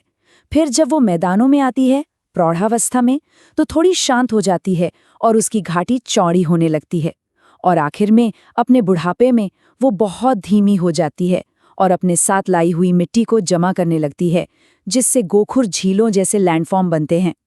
पानी की काटने की ताकत को देखिए जरा। जब कोई नदी किसी सख्त चट्टान वाले इलाके से गुजरती है और उसे काटकर एक गहरी और पतली घाटी बना देती है, तो उसे कहते हैं गॉर्ज। और जब यही घाटी थोड़ी चौड़ी हो और उसके किनारे सीढ़ियों जैसे दिखें, तो वो कहलाता है कैनियन। लेकिन रुकिए, पानी सिर्फ तोड़फोड़ नहीं करता, वो नई जमीन बनाता भी है। जब नदी समुद्र से मिलने वाली होती है, तो उसकी रफ्तार एकदम कम हो जाती है। तब वो अपने साथ लाया सारा मलबा, सारी मिट्टी वहीं जमा कर देती है, और इसी जमाव से डेल्टा जैसी नई और उपजाऊ जमीन तैयार होती है। अच्छा, अब जमीन के ऊपर से चलते हैं जमीन के नीचे। यहाँ एक और कलाकार है जो चुपचाप बिना किसी शोर के अपना काम करता रहता है। यह है भूजल यानी ग्राउंड वाटर। ये खासकर चूना पत्थर वाले इलाकों में गजब की आकृतियां बनाता है, जिन्हें हम कार्स्ट टोपोग्राफी कहते हैं। इस कलाकार का सबसे बेहतरीन काम है गुफाएं। ये गुफाएं किसी ताकत से नहीं बनती, बल्कि ये पानी की केमिकल पावर से बनती हैं। पानी धीरे धीरे हजारों सालों तक चूना पत्थर को घोलता रहता है और जमीन के अंदर बड़े बड़े हॉल यानी गुफाएं बना देता है। और इन गुफाओं के अंदर भी कुदरती अपनी सजावट है। जब पानी की बूंदें छत से टपकती हैं, तो उनसे चूना जमने लगता है और नीचे की तरफ लटकने वाली आकृतियां बनती हैं। इन्हें कहते हैं स्टेलेक्टाइट्स। और जो बूंदें जमीन पर गिरती हैं उनसे नीचे से ऊपर की ओर आकृतियां बनती हैं, जिन्हें कहते हैं स्टेलाग्माइट्स। कभी-कभी तो ये दोनों मिलकर एक खंभे जैसा बना लेते हैं। चलिए अब दो और ताकतवर मूर्तिकारों से मिलते हैं जो बिल्कुल अलग-अलग जगहों पर काम करते हैं। एक है ग्लेशियर जो ऊंचे पहाड़ों को तराशता है, और दूसरी है लहरें जो समुद्र के किनारों को नया रूप देती हैं। ग्लेशियर यानी बर्फ की चलती फिरती नदी जब ये पहाड़ों से नीचे खिसकती है तो अपने वजन और ताकत से चट्टानों को खुरच देती है और एक आराम कुर्सी जैसी दिखने वाली गहरी घाटी बना देती है। इसे सर्क कहते हैं। ये देखने में बहुत ही शानदार लगते हैं। वहीं दूसरी तरफ समुद्र के किनारे लहरें हजारों सालों तक चट्टानों से टकराती रहती हैं। वो पहले कमजोर चट्टानों को काटकर गुफा बनाती हैं, फिर जब उस गुफा की छत गिर जाती है तो बस एक मजबूत चट्टान का पिलर समुद्र में अकेला खड़ा रह जाता है। इसे ही सी स्टैक कहते हैं। लेकिन लहरें भी सिर्फ तोड़फोड़ नहीं करती, वो अपने साथ लाई रेत और कंकड़ को किनारे पर जमा भी करती हैं, जिससे हमारे खूबसूरत बीच या समुद्र तट बनते हैं। कभी-कभी ये रेत एक पतली सी पट्टी की शक्ल में समुद्र के अंदर तक जमा हो जाती है, जिसे स्पिट कहा जाता है। अब अपने सफर में हम एक ऐसी जगह चलते हैं जहां पानी कम है और सारा काम एक ही कलाकार के जिम्मे है, और वो है हवा। जी हाँ, रेगिस्तान का सबसे बड़ा मूर्तिकार है पवन। रेगिस्तान में हवा जब तेज चलती है तो अपने साथ रेत के कणों को उड़ा ले जाती है। ये रेत के कण एक सैंड पेपर की तरह काम करते हैं और चट्टानों से टकराते हैं। ज्यादातर रेत जमीन के पास उड़ती है, इसलिए वो चट्टान के निचले हिस्से को ज्यादा काटती है। इससे चट्टान का आकार एक मशरूम जैसा हो जाता है, जिसे हम मशरूम रॉक कहते हैं। और हवा का दूसरा बड़ा काम है रेत को एक जगह से उठाकर दूसरी जगह जमा करना। इसी से बनते हैं रेत के टीले या सैंड ड्यून्स। और ये भी कई तरह के होते हैं। कुछ चांद जैसे दिखते हैं, जिन्हें बरखान कहते हैं, तो कुछ लंबी लंबी लाइनों में होते हैं। ये सब हवा की कलाकारी के ही नमूने हैं। तो हमने इन सभी प्राकृतिक शक्तियों को देखा जो हमारे प्लैनेट को लगातार एक नया रूप दे रही हैं। लेकिन ये कहानी यहाँ खत्म नहीं होती। सच तो ये है कि ये एक ऐसी पेंटिंग है, एक ऐसी उत्कृष्ट कृति है जो कभी पूरी नहीं होगी। इसका मतलब ये है कि आज हम जो भी पहाड़, जो भी घाटी या जो भी मैदान देख रहे हैं, वो उसकी फाइनल शेप नहीं है। वो बस एक स्टेज है, एक पड़ाव है। ये एक बहुत लंबी कहानी का बस एक छोटा सा हिस्सा है जो लगातार बदल रहा है। तो सबसे ज़रूरी बात यह है कि ये प्रोसेस कभी रुकता नहीं है। इसी वक्त जब हम बात कर रहे हैं, कोई नदी किसी घाटी को और गहरा कर रही है, कोई लहर किसी किनारे को नया आकार दे रही है, और हवा रेगिस्तान में नए टीले बना रही है, तो सोचने वाली बात यह है कि आज से लाखों साल बाद हमारी पृथ्वी का ये कैनवस कैसा दिखेगा। नमस्कार, आज हम एक बहुत ही दिलचस्प सफर पर निकलने वाले हैं। हम उस अदृश्य ढाल के राज खोलेंगे जो हमारे ग्रह को चारों तरफ से घेरे हुए हैं और हमारी रक्षा करती है। तो चलिए शुरू करते हैं अगला चैप्टर, जिसका नाम है composition and structure of atmosphere. तो सवाल ये है कि आखिर ये अदृश्य जीवन देने वाला कवच है क्या? सोचिए, ये गैसों का एक बहुत बड़ा एक विशाल महासागर है, और पृथ्वी की ग्रेविटी यानी गुरुत्वाकर्षण ने इसे कसकर पकड़ रखा है। और सच कहूं तो यही वो चीज है जो हमारी पृथ्वी को रहने लायक बनाती है। इसे हम कहते हैं हमारा वायुमंडल। तो आज के हमारे इस सफर में हम 4 पड़ावों से गुजरेंगे। सबसे पहले हम इस अदृश्य कवच के बारे में जानेंगे। फिर हम देखेंगे कि हवा असल में किन चीजों का मिश्रण है। इसके बाद हम वायुमंडल की परतों में एक यात्रा करेंगे, और आखिर में समझेंगे कि ये सब हमारे लिए इतना जरूरी क्यों है। चलिए तो शुरू करते हैं हमारे पहले पड़ाव से। एक बात समझनी बहुत जरूरी है कि वायुमंडल सिर्फ खाली जगह या हवा नहीं है। ये तो हमारे प्लैनेट का एक जीता जागता धड़कता हुआ हिस्सा है। जरा कल्पना कीजिए कि हमारी पृथ्वी एक कंबल में लिपटी हुई है। ये कंबल क्या है? ये अलग अलग गैसों का एक कॉम्प्लेक्स मिक्सचर है। ये पूरी पृथ्वी को चारों तरफ से घेरे हुए है। इसमें वो ऑक्सीजन है जिससे हम सांस लेते हैं, और कार्बन डाइऑक्साइड भी है जो पौधों के लिए जरूरी है। और पता है, ये सिर्फ हवा नहीं है, ये इतना ज्यादा है कि ये पृथ्वी के टोटल मास का एक हिस्सा है, जिसे सिर्फ और सिर्फ ग्रेविटी ने अपनी जगह पर रोक रखा है। तो अब सवाल ये उठता है कि इस हवा की रेसिपी में आखिर है क्या क्या? चलिए देखते हैं इसके 3 मेन इंग्रेडिएंट्स। पहला गैसें, दूसरा वाटर वेपर यानी जलवाष्प, और तीसरा जो शायद आपको हैरान कर दे, धूल के कण। जी हाँ, धूल। ये थोड़ा हैरान करने वाला है ना कि हम जिस हवा में सांस लेते हैं उसका 99% हिस्सा सिर्फ 2 गैसों से बना है, करीब 78% नाइट्रोजन और 21% ऑक्सीजन। लेकिन कहानी का असली मजा तो उस बचे हुए 1% में है। इसी 1% में आती है कार्बन डाइऑक्साइड जैसी पावरफुल गैसें। ये एक तरह से एक जादुई कंबल की तरह काम करती है। सूरज से आने वाली गर्मी मतलब सोलर रेडिएशन के लिए ये ट्रांसपेरेंट है, उसे आने देती है। लेकिन जब पृथ्वी से गर्मी वापस स्पेस में जाती है तो ये उसे रोक लेती है।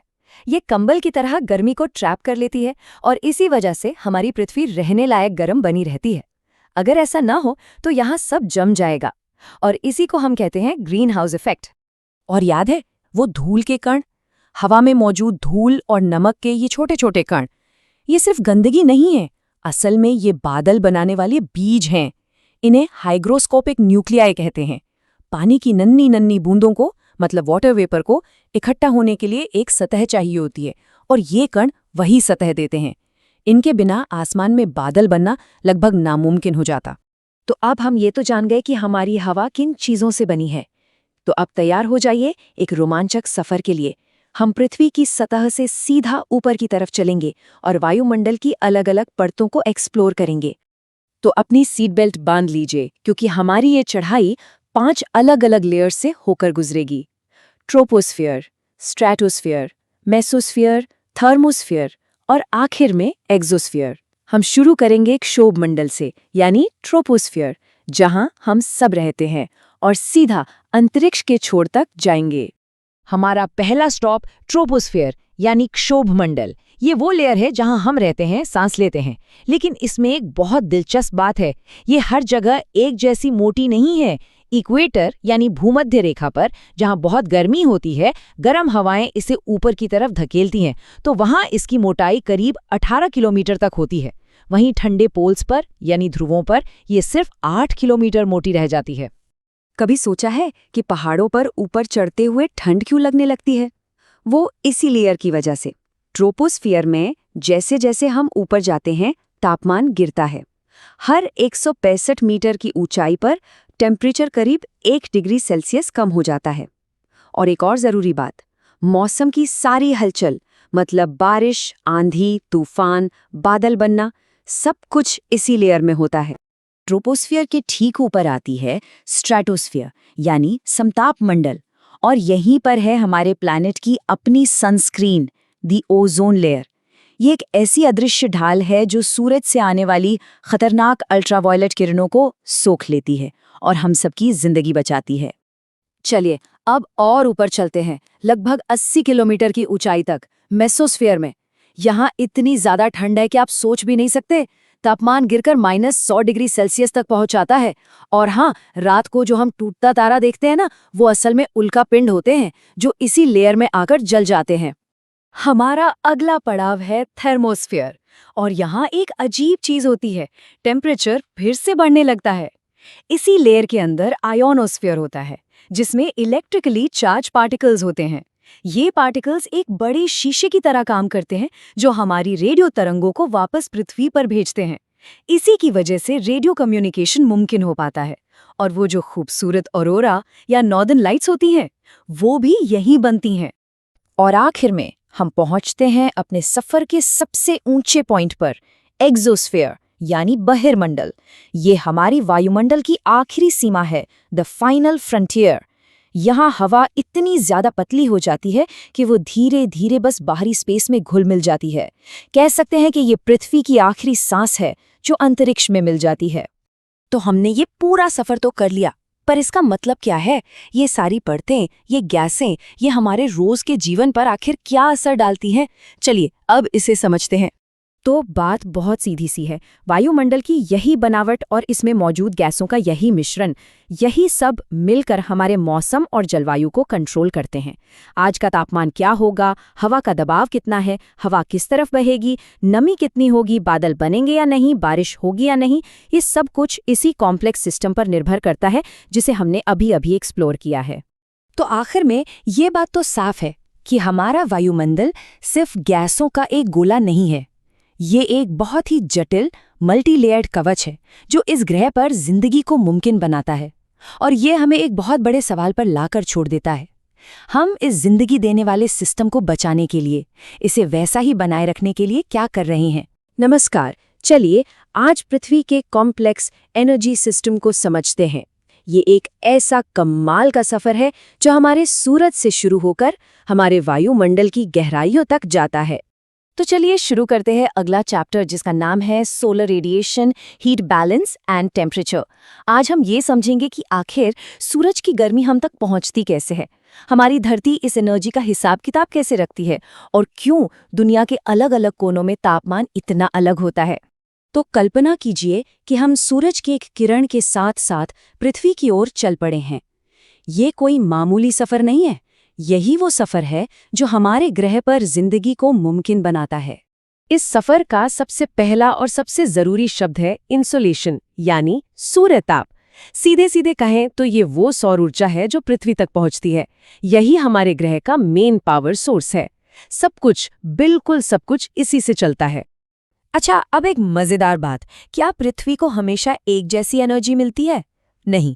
देखिए, 3 जनवरी को, जिसे पेरीहेलियन कहते हैं, पृथ्वी सूरज के सबसे करीब होती है, तो जाहिर है थोड़ी ज्यादा एनर्जी मिलती है। वहीं 4 जुलाई को एफेलियन पर यह सबसे दूर चली जाती है, तो एनर्जी थोड़ी कम हो जाती है। पर रुकिए, इसका मतलब ये नहीं कि जनवरी में गर्मी होती है। हमारे मौसम इसकी वजह से नहीं, बल्कि पृथ्वी के अपने अक्ष पर झुकाव की वजह से बदलते हैं। तो हमारी सूरज की किरण की यात्रा में पहली रुकावट है अल्बेडो। इसे आप हमारे प्लैनेट का आईना समझ सकते हैं। बादल, बर्फ और धूल जैसी चमकीली सतहें सूरज की कुछ एनर्जी को वापस स्पेस में रिफ्लेक्ट कर देती हैं, इससे पहले कि वो जमीन को गर्म कर पाएं। ये चार्ट देखिए, बात और साफ हो जाएगी। जितनी भी सोलर एनर्जी आती है ना, उसका लगभग 35% तो एल्बिडो की वजह से सीधा वापस चला जाता है। करीब 14% हमारा वायुमंडल सोख लेता है। मतलब सिर्फ 51% ही पृथ्वी की सतह तक पहुंचकर उसे असल में गर्म कर पाता है। तो ठीक है, अब हमारी सूरज की किरण जमीन तक पहुंच गई है। अब क्या ग्रह गर्म कैसे होता है? चलिए देखते हैं कि ये एनर्जी अपना असर कैसे डालती है। ये वाला पार्ट समझना बहुत ही जरूरी है। सूरज से जो एनर्जी आती है वो होती है शॉर्ट वेव, मतलब छोटी हाई एनर्जी वाली लहरें। हमारा एटमॉस्फेयर इन्हें ज्यादा नहीं रोकता, ये सीधे जमीन तक आ जाती हैं। अब जमीन इस एनर्जी को सोखकर गर्म हो जाती है, और फिर जमीन जो गर्मी वापस छोड़ती है वो होती है लॉन्ग वेव, लंबी कम एनर्जी वाली लहरें। और असली खेल यहीं पर होता है। एटमॉस्फेयर में जो ग्रीन हाउस गैसें हैं ना, वो इन बाहर जाती हुई लॉन्ग वेव्स को पकड़ लेती हैं, उन्हें ट्रैप कर लेती हैं। नतीजा, हमारा वायुमंडल सीधे सूरज से नहीं, बल्कि नीचे से, जमीन से गर्म होता है।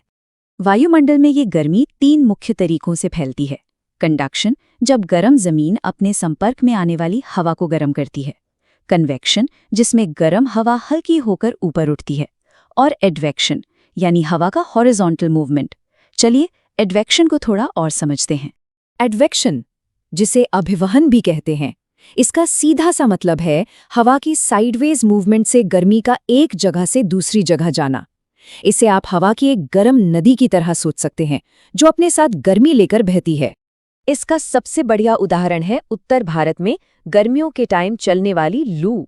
ये गर्म हवाएं एडवेक्शन का ही तो कमाल है, जो एक बहुत बड़े इलाके के टेम्परेचर को एकदम से बदलकर रख देती हैं। चलिए अब लोकल हीटिंग से हटकर पूरे प्लैनेट के एनर्जी बैलेंस पर बात करते हैं। ये पृथ्वी का एक कमाल का बैलेंसिंग एक्ट है, जिसे हम हीट बजट या ऊष्मा बजट कहते हैं। एक सवाल मन में आता है, अगर पृथ्वी को हर दिन इतनी सारी सोलर एनर्जी मिलती है, तो ये हर रोज गर्म और गर्म और गर्म क्यों नहीं होती जाती? इसका जवाब है हीट बजट। ये एक परफेक्ट बैलेंस है। जितनी गर्मी पृथ्वी सोखती है, यानी इंसोलेशन, उतनी ही गर्मी वो वापस स्पेस में भेज देती है, जिसे कहते हैं टेरेस्ट्रियल रेडिएशन। जितनी एनर्जी अंदर, उतनी ही बाहर। इसी वजह से पृथ्वी का एवरेज टेम्परेचर स्थिर बना रहता है।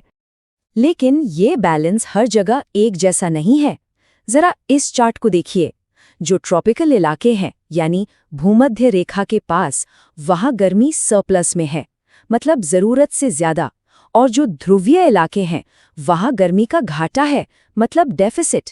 और दोस्तों, यही असंतुलन हमारे मौसम का इंजन है। इसी की वजह से हवाएं और समुद्री धाराएं गर्मी को ध्रुवों की ओर ले जाती हैं और दुनिया भर में तूफान और मौसम के पैटर्न बनते हैं। तो इस हीट के लेन देन का नतीजा क्या है? नतीजा ये है कि दुनिया के अलग अलग हिस्सों में तापमान भी अलग अलग होता है। चलिए इस डिस्ट्रीब्यूशन को समझते हैं। किसी भी जगह के तापमान को कंट्रोल करने वाले मुख्य फैक्टर हैं लैटिट्यूड, यानी आप भूमध्य रेखा से कितने दूर हैं, एल्टीट्यूड यानी ऊंचाई, याद है ना, हर 1000 मीटर ऊपर जाने पर तापमान करीब 6.5 डिग्री सेल्सियस गिर जाता है, समुद्र से दूरी, और हाँ, एयर मास और ओशन करंट्स भी। अब तापमान के इस पूरे पैटर्न को समझने के लिए साइंटिस्ट आइसोथर्म यानी समताप रेखाओं का इस्तेमाल करते हैं। ये मैप पर खींची गई वो लाइनें हैं जो एक जैसे टेम्परेचर वाली जगहों को जोड़ती हैं। जनवरी और जुलाई के आइसोथर्म मैप्स को देखना बड़ा दिलचस्प है। जनवरी में जब उत्तरी गोलार्ध में सर्दियां होती हैं तो ये लाइनें ठंडे महाद्वीपों पर दक्षिण की ओर झुक जाती हैं। वहीं जुलाई में ये लगभग सीधी लैटिट्यूड के पैरेलल चलती हैं। इससे ये एकदम साफ पता चलता है कि जमीन और पानी कितनी अलग अलग रफ्तार से गर्म और ठंडे होते हैं, और ये चीज मौसम पर कितना गहरा असर डालती है। लेकिन कभी-कभी वायुमंडल के तापमान के जो सामान्य नियम है ना, वो पलट जाते हैं। चलिए इस अनोखी और मजेदार सिचुएशन को समझते हैं। हम सबने सुना है कि आमतौर पर जैसे जैसे हम ऊपर जाते हैं हवा ठंडी होती जाती है ना? पर तब क्या होता है जब गर्म हवा ऊपर उठने के बजाय नीचे फंसी ठंडी हवा के ऊपर एक परत बना ले? इसी अजीब सिचुएशन को कहते हैं टेम्परेचर इन्वर्जन या तापमान का व्युत्क्रमण। यह एक ऐसी हालत है जहां ऊंचाई के साथ तापमान घटने की बजाय बढ़ने लगता है। सब कुछ उल्टा हो जाता है। ये अक्सर सर्दियों की लंबी साफ रातों में घाटियों में होता है। होता ये है कि जमीन तेजी से ठंडी हो जाती है, जिससे उसके पास की हवा भी ठंडी और भारी हो जाती है। अब ये ठंडी भारी हवा ढलानों से नीचे बहकर घाटी में एक तालाब की तरह जमा हो जाती है और गर्म हवा की एक परत उसके ऊपर कंबल की तरह फंस जाती है। पृथ्वी के इसी नाजुक एनर्जी बैलेंस ने अरबों सालों से हमारी जलवायु को स्थिर रखा है, जिससे यहाँ जिंदगी पनप सकी। लेकिन जरा सोचिए, जब हम ग्रीन हाउस गैसों को बढ़ाकर इस समीकरण को, इस बैलेंस को बदलते हैं तो क्या होता है?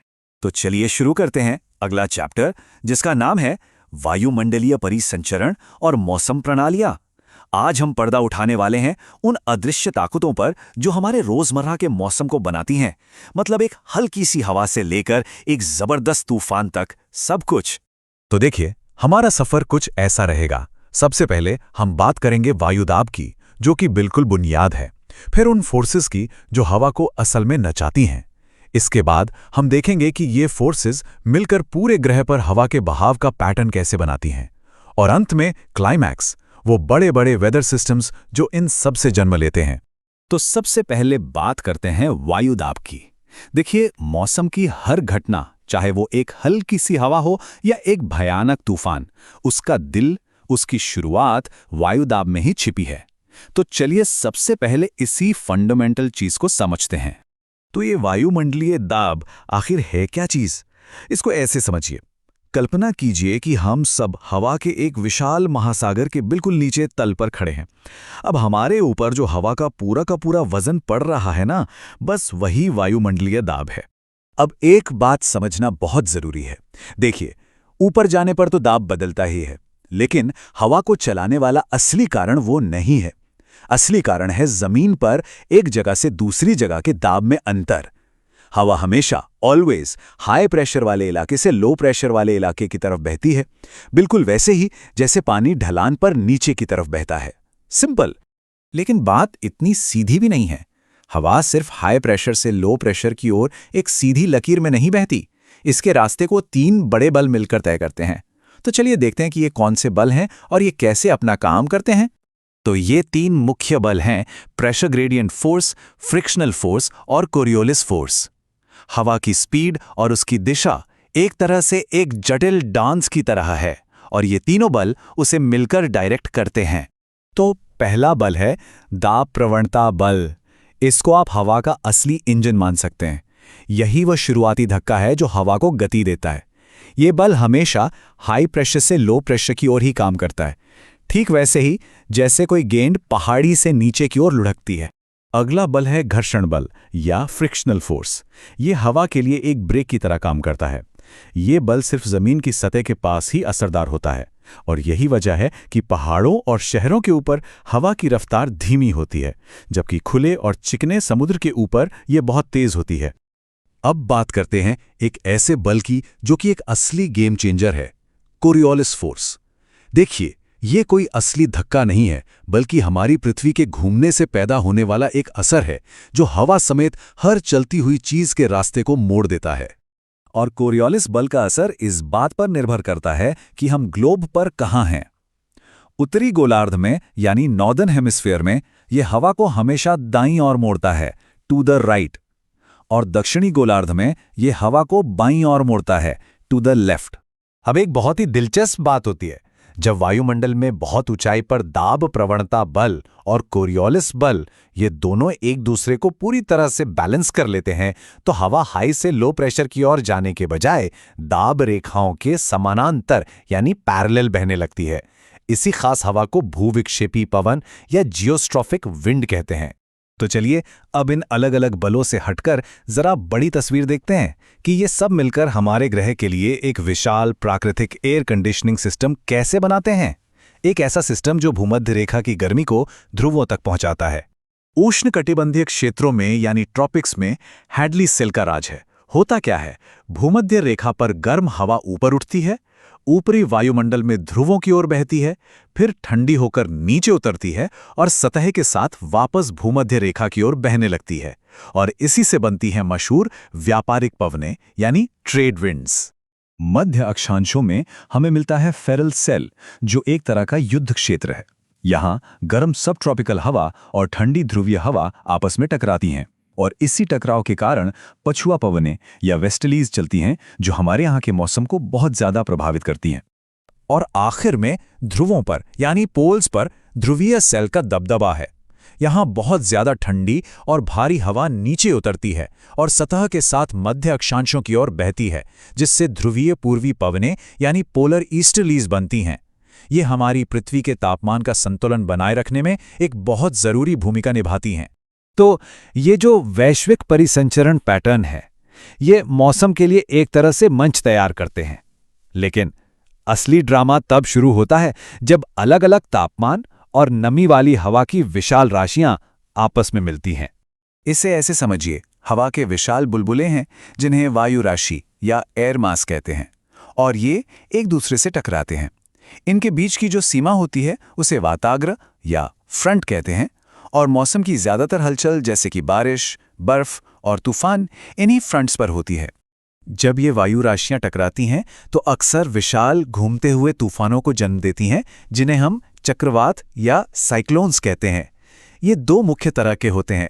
एक तो एक्स्ट्रा ट्रॉपिकल साइक्लोन्स, जो अक्सर बहुत बड़े और लंबे समय तक चलने वाले होते हैं, और दूसरे हैं ट्रॉपिकल साइक्लोन्स, जो छोटे लेकिन कहीं ज्यादा तीव्र और विनाशकारी होते हैं।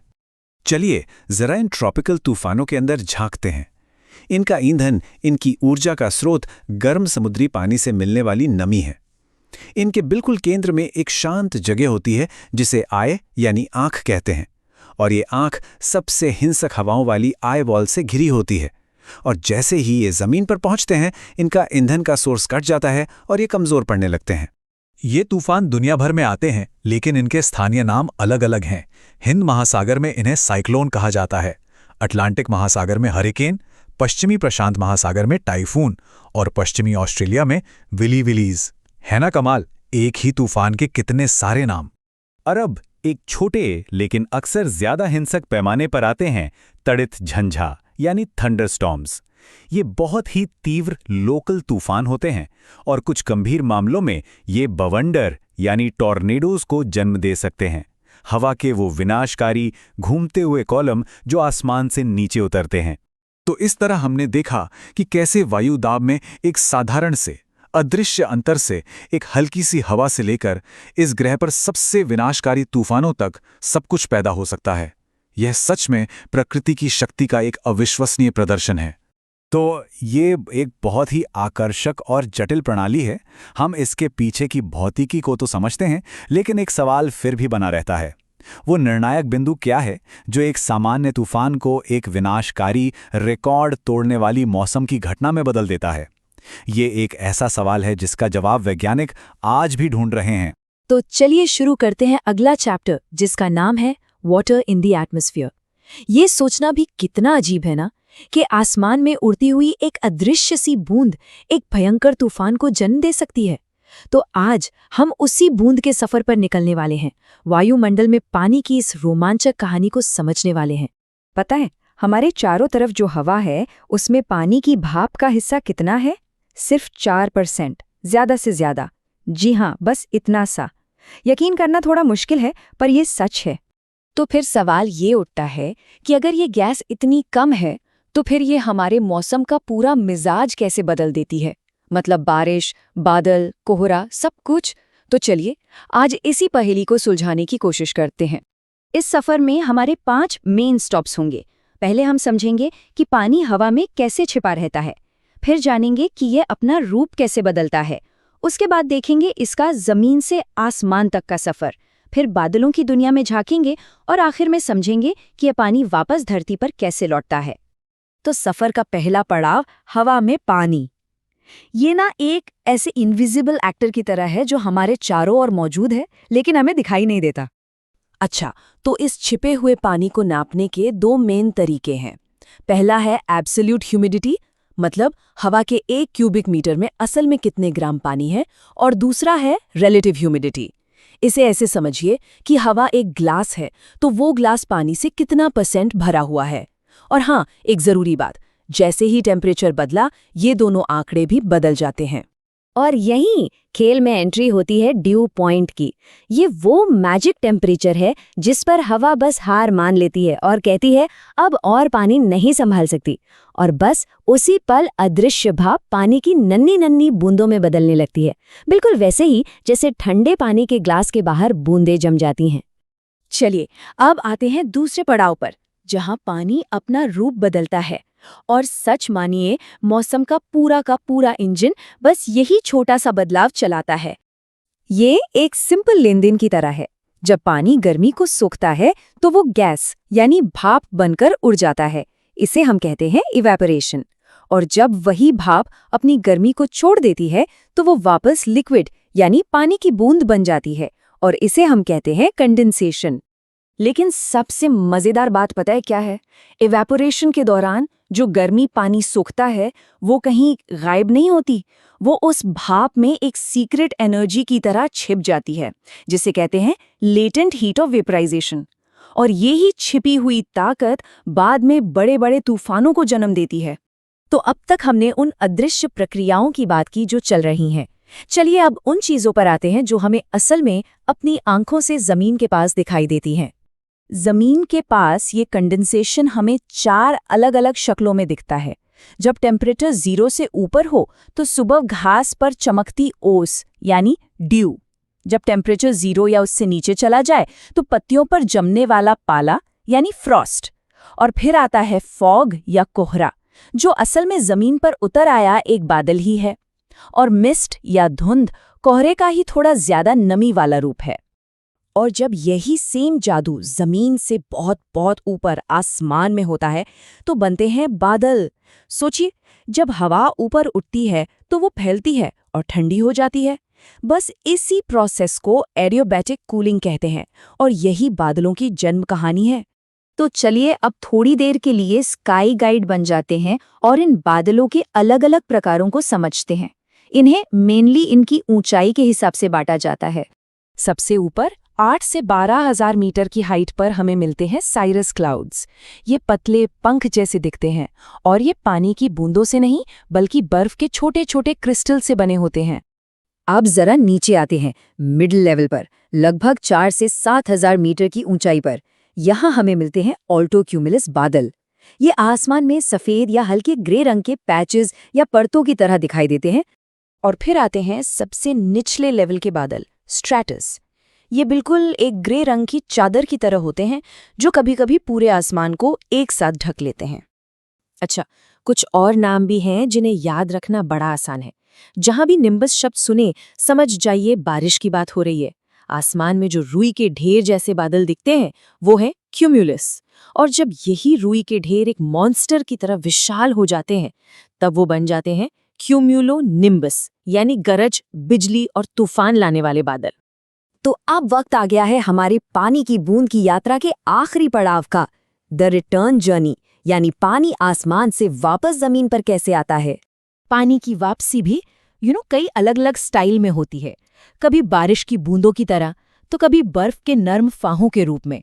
कभी कभी ये स्लीट यानी जमी हुई बूंदें बनकर गिरता है, तो कभी कभी तूफानी बादलों से बर्फ के गोले यानी ओले बनकर। बारिश होने का एक बहुत ही आम तरीका है पहाड़ों की वजह से। सोचिए, नमी से भरी हवा आ रही है और सामने एक पहाड़ आ गया। अब हवा को मजबूरन ऊपर चढ़ना पड़ता है। ऊपर जाकर वो ठंडी होती है और अपनी सारी नमी पहाड़ की एक तरफ गिरा देती है, जहां जमकर बारिश होती है।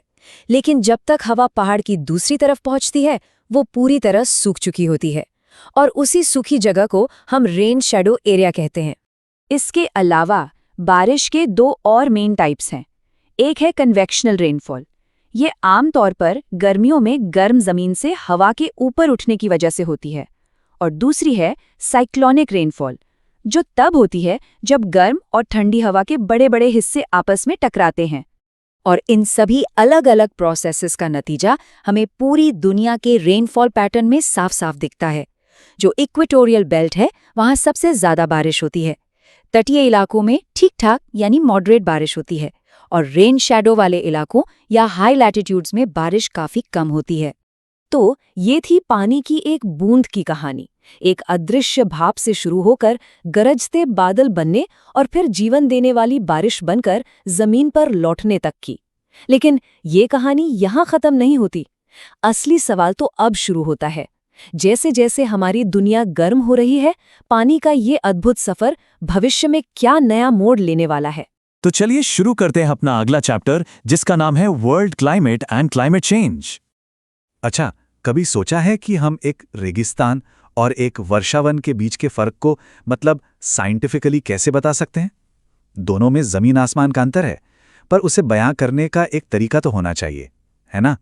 दुनिया के इतनी अलग अलग तरह की जलवायु को समझने के लिए हमें एक सिस्टम की जरूरत पड़ती है, एक ऐसी भाषा जो इन सब को ठीक ठीक बयां कर सके। तो आइए बात करते हैं दुनिया में सबसे ज्यादा इस्तेमाल होने वाले सिस्टम की। इसे 1918 में व्लादिमीर कोपेन ने बनाया था और इसे कोपेन स्कीम के नाम से जाना जाता है। सबसे जरूरी बात पता है क्या है? ये कोई ख्याली पुलाव नहीं है। ये सिस्टम असल दुनिया के डेटा पर आधारित है, मतलब तापमान और बारिश के आंकड़ों पर।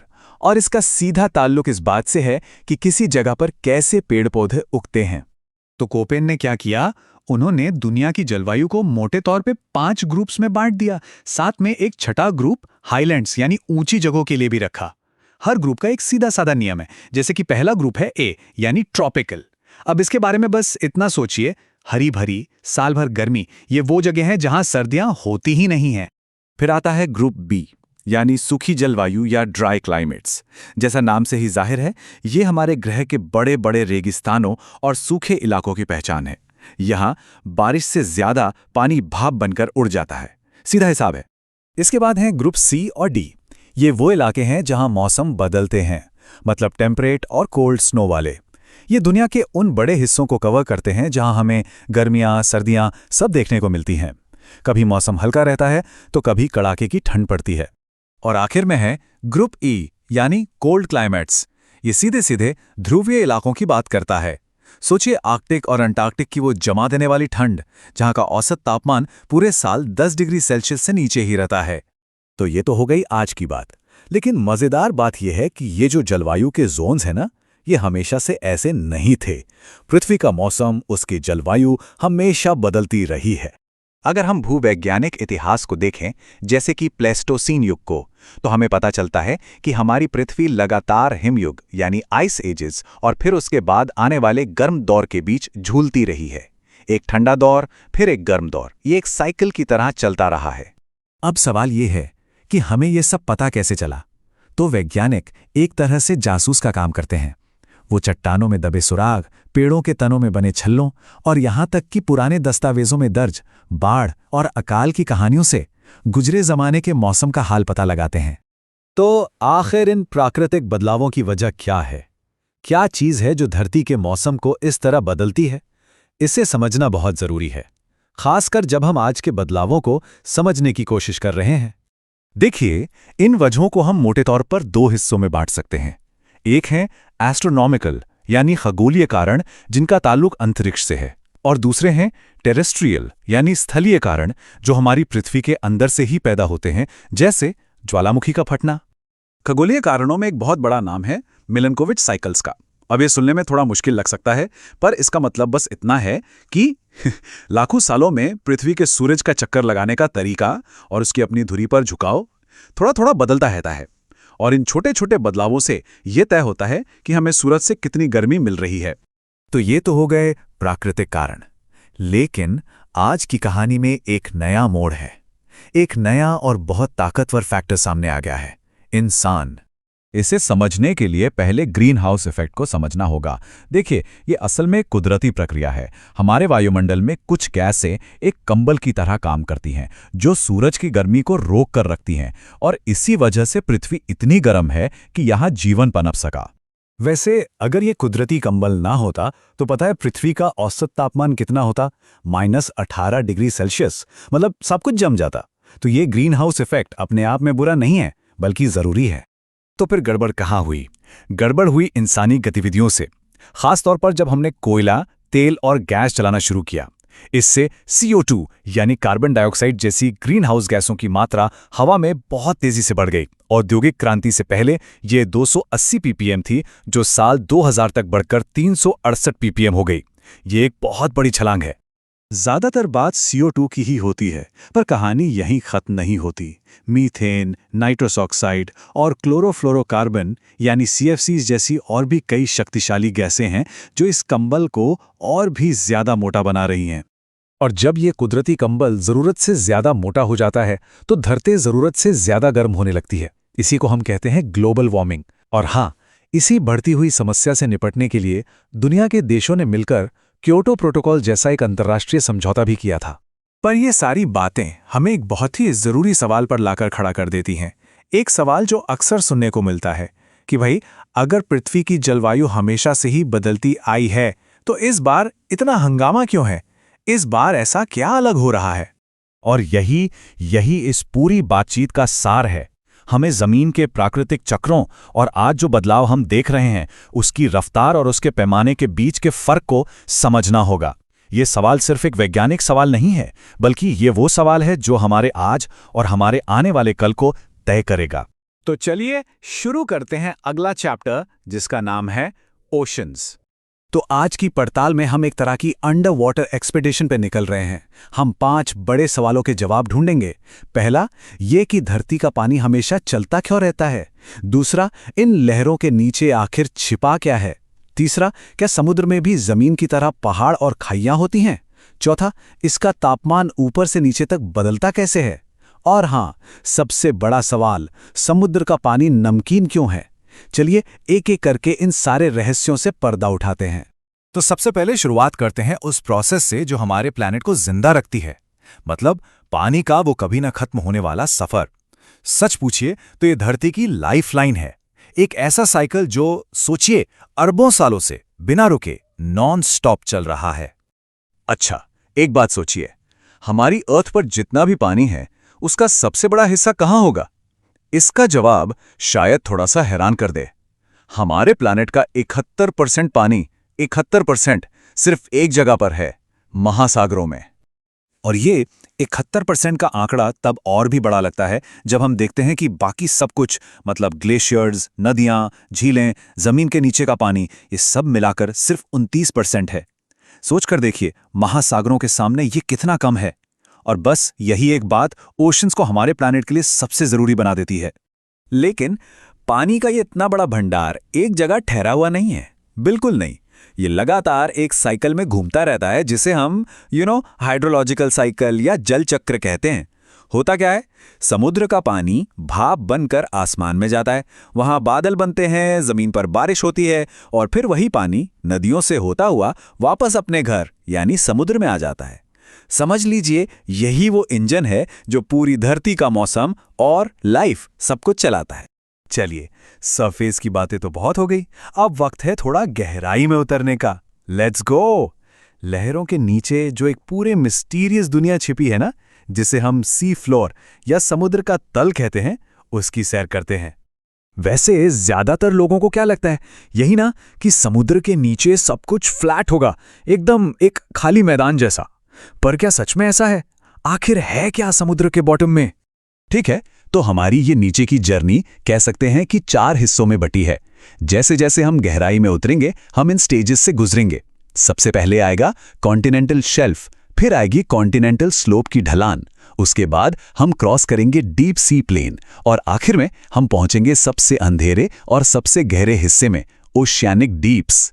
तो हमारा पहला स्टॉप है कॉन्टिनेंटल शेल्फ। इसको आसान भाषा में समझें तो ये कॉन्टिनेंट का वो हिस्सा है जो पानी में डूबा हुआ है, उसका किनारा। ये समुद्र का सबसे शैलो यानी उथला हिस्सा है, लेकिन इसकी चौड़ाई, वाओ, साइबेरिया के पास तो ये 1500 किलोमीटर तक चौड़ा है। और हाँ, सबसे इंपॉर्टेंट बात, दुनिया के ज्यादातर फॉसिल फ्यूल्स मतलब तेल और गैस का खजाना यहीं छिपा है। अब जहां ये शेल्फ खत्म होता है ना, ठीक वहीं से शुरू होती है एक स्टीप ढलान। इसे कहते हैं कॉन्टिनेंटल स्लोप। बेसिकली ये गहरे समुद्र का एंट्री गेट है। इसका एंगल सिर्फ 2 से 5 डिग्री है, पर हजारों फीट की गहराई में ये एक बहुत बड़ी चट्टान जैसी लगती है और इसमें अक्सर बड़ी बड़ी कैनियंस यानी घाटियां भी बनी होती हैं। चलिए अब हम और भी डीप जा रहे हैं, एक ऐसी जगह जहां समुद्र के सबसे ड्रामेटिक फीचर्स देखने को मिलेंगे, मतलब पानी के नीचे के पहाड़ और गहरी गहरी खाइयां। जी हां, गहरे समंदर में भी पहाड़ होते हैं, पर 2 तरह के। एक होते हैं सी माउंट्स, ये बेसिकली अंडर वाटर वॉल्केनोज हैं जिनकी चोटी एकदम पॉइंटेड, नुकीली होती है। और दूसरे हैं गायोट्स। ये क्या है?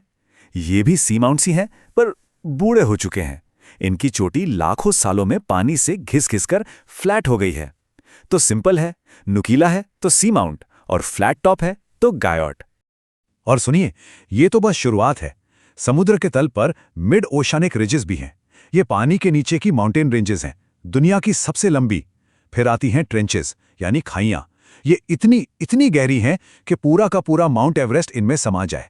और फिर आते हैं खूबसूरत एटोल्स, कोरल रीफ से बने हुए आइलैंड्स जो ट्रॉपिक्स में मिलते हैं। और इन ट्रेंचेस की बात करें तो एक इंटरेस्टिंग फैक्ट है। पता है अब तक कितनी ट्रेंचेस एक्सप्लोर हुई हैं? सिर्फ 57। सिर्फ 57। इसका मतलब साफ है, समुद्र की गहराइयों में अभी न जाने कितना कुछ है जिसके बारे में हम कुछ भी नहीं जानते। ठीक है, तो हमने समुद्र की जमीन देख ली, उसका लैंडस्केप, पर अब सवाल है इस पानी का, इसका टेम्परेचर कैसा है। चलिए अब पानी के अंदर के मौसम को समझते हैं। देखते हैं कि सरफेस से लेकर डीप बॉटम तक गर्मी कैसे डिस्ट्रीब्यूट होती है। समुद्र में ना एक ऐसी लेयर होती है जहां टेम्परेचर एकदम से बहुत तेजी से गिरता है। इस बाउंड्री को कहते हैं थर्मोक्लाइन। ये समझ लीजिए कि एक गर्म सरफेस वाटर और नीचे के ठंडे पानी के बीच एक दीवार का काम करती है। तो इसको हम ऐसे समझ सकते हैं जैसे एक 3 मंजिला घर हो। सबसे ऊपर की मंजिल टॉप लेयर, लगभग 500 मीटर तक, ये सूरज की रोशनी से एकदम गर्म और रोशन रहती है। फिर आती है बीच की मंजिल यानी थर्मोक्लाइन। यहां आते ही टेम्परेचर एकदम से ड्रॉप हो जाता है। और सबसे नीचे है तीसरी मंजिल, एकदम ठंडा अंधेरा बेसमेंट जो सीधा समुद्र के तल तक जाता है। ओके, तो अब हम अपनी इस जर्नी के आखिरी पड़ाव पर हैं और यहां हम समझेंगे सबसे कॉमन सवाल का जवाब। समुद्र का पानी खारा यानी सॉल्टी क्यों होता है? चलिए इस सैलिनिटी के राज को भी खोलते हैं। अब ये सैलिनिटी शब्द सुनने में थोड़ा फैंसी लग सकता है, पर इसका मतलब बहुत सिंपल है। पानी में कितना नमक घुला हुआ है। इसे नापते कैसे हैं? ऐसे समझिए, अगर आप 1 किलो यानी 1000 ग्राम समुद्री पानी लें तो उसमें जितने ग्राम नमक निकलेगा बस वही उसकी सैलिनिटी है। सिंपल। पर एक बात और, समुद्र का खारापन हर जगह सेम नहीं होता। इसका लॉजिक भी बहुत आसान है। जहां गर्मी ज्यादा होगी वहां पानी भाप बनकर उड़ेगा और नमक पीछे रह जाएगा, तो वहां सैलिनिटी बढ़ जाएगी। और इसके उलट, जहां बारिश से, नदियों से या पिघलती हुई बर्फ से फ्रेश पानी आकर मिलेगा, वहां सैलिनिटी कम हो जाएगी। वैसे एवरेज ओशन की सैलिनिटी होती है करीब 35। लेकिन अब जरा इन नंबर्स को देखिए। तुर्की की लेक वॉन 330, डेड सी 238। ये समुद्र से लगभग 10 गुना ज्यादा खारे हैं। इससे क्या पता चलता है? यही कि जब पानी किसी इनक्लोज जगह में फंस जाता है, बाहर नहीं निकल पाता, तो नमक जमा होता रहता है और उसे इतना ज्यादा खारा बना देता है। तो आज हमने देखा कि समुद्र सिर्फ पानी का एक बहुत बड़ा भंडार नहीं है, यह अपने आप में एक पूरी दुनिया है। यहाँ पहाड़ हैं, गहरी खाइयाँ हैं और इसके अपने अलग नियम कानून हैं। हमने इसकी ज़मीन को देखा, इसके टेम्परेचर को समझा और इसके खारेपन का राज भी जान लिया। पर सच तो ये है कि ये सब बस सरफेस की बातें हैं। असली सवाल तो अभी भी वही है, इनकी अंधेरी गहराइयों में और कौन-कौन से राज दफन हैं जिनका खुलना अभी बाकी है।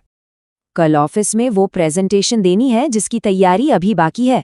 पता है, थोड़ा समय निकालकर आज रात को ही उसे पूरा करना पड़ेगा।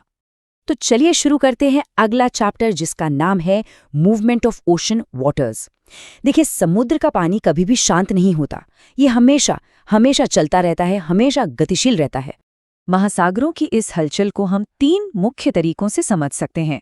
पहला है तरंगे, फिर आता है ज्वार भाटा और आखिर में है धाराएं।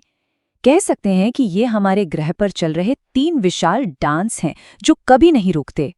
ठीक है, तो चलिए सबसे पहले बात करते हैं उस गति की जिसे हम सबने देखा है, जिससे हम सबसे ज्यादा परिचित हैं, यानी लहरें या वेव्स।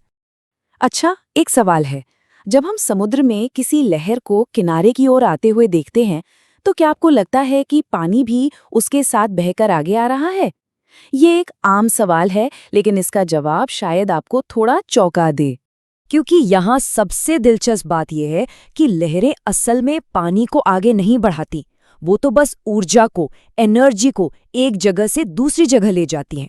ये एनर्जी ज्यादातर हवा से आती है और इसी के वजह से पानी की सतह ऊपर और नीचे होती रहती है। असल में होता ये है कि पानी का हर एक कण अपनी ही जगह पर एक छोटा सा गोलाकार चक्कर लगाता है।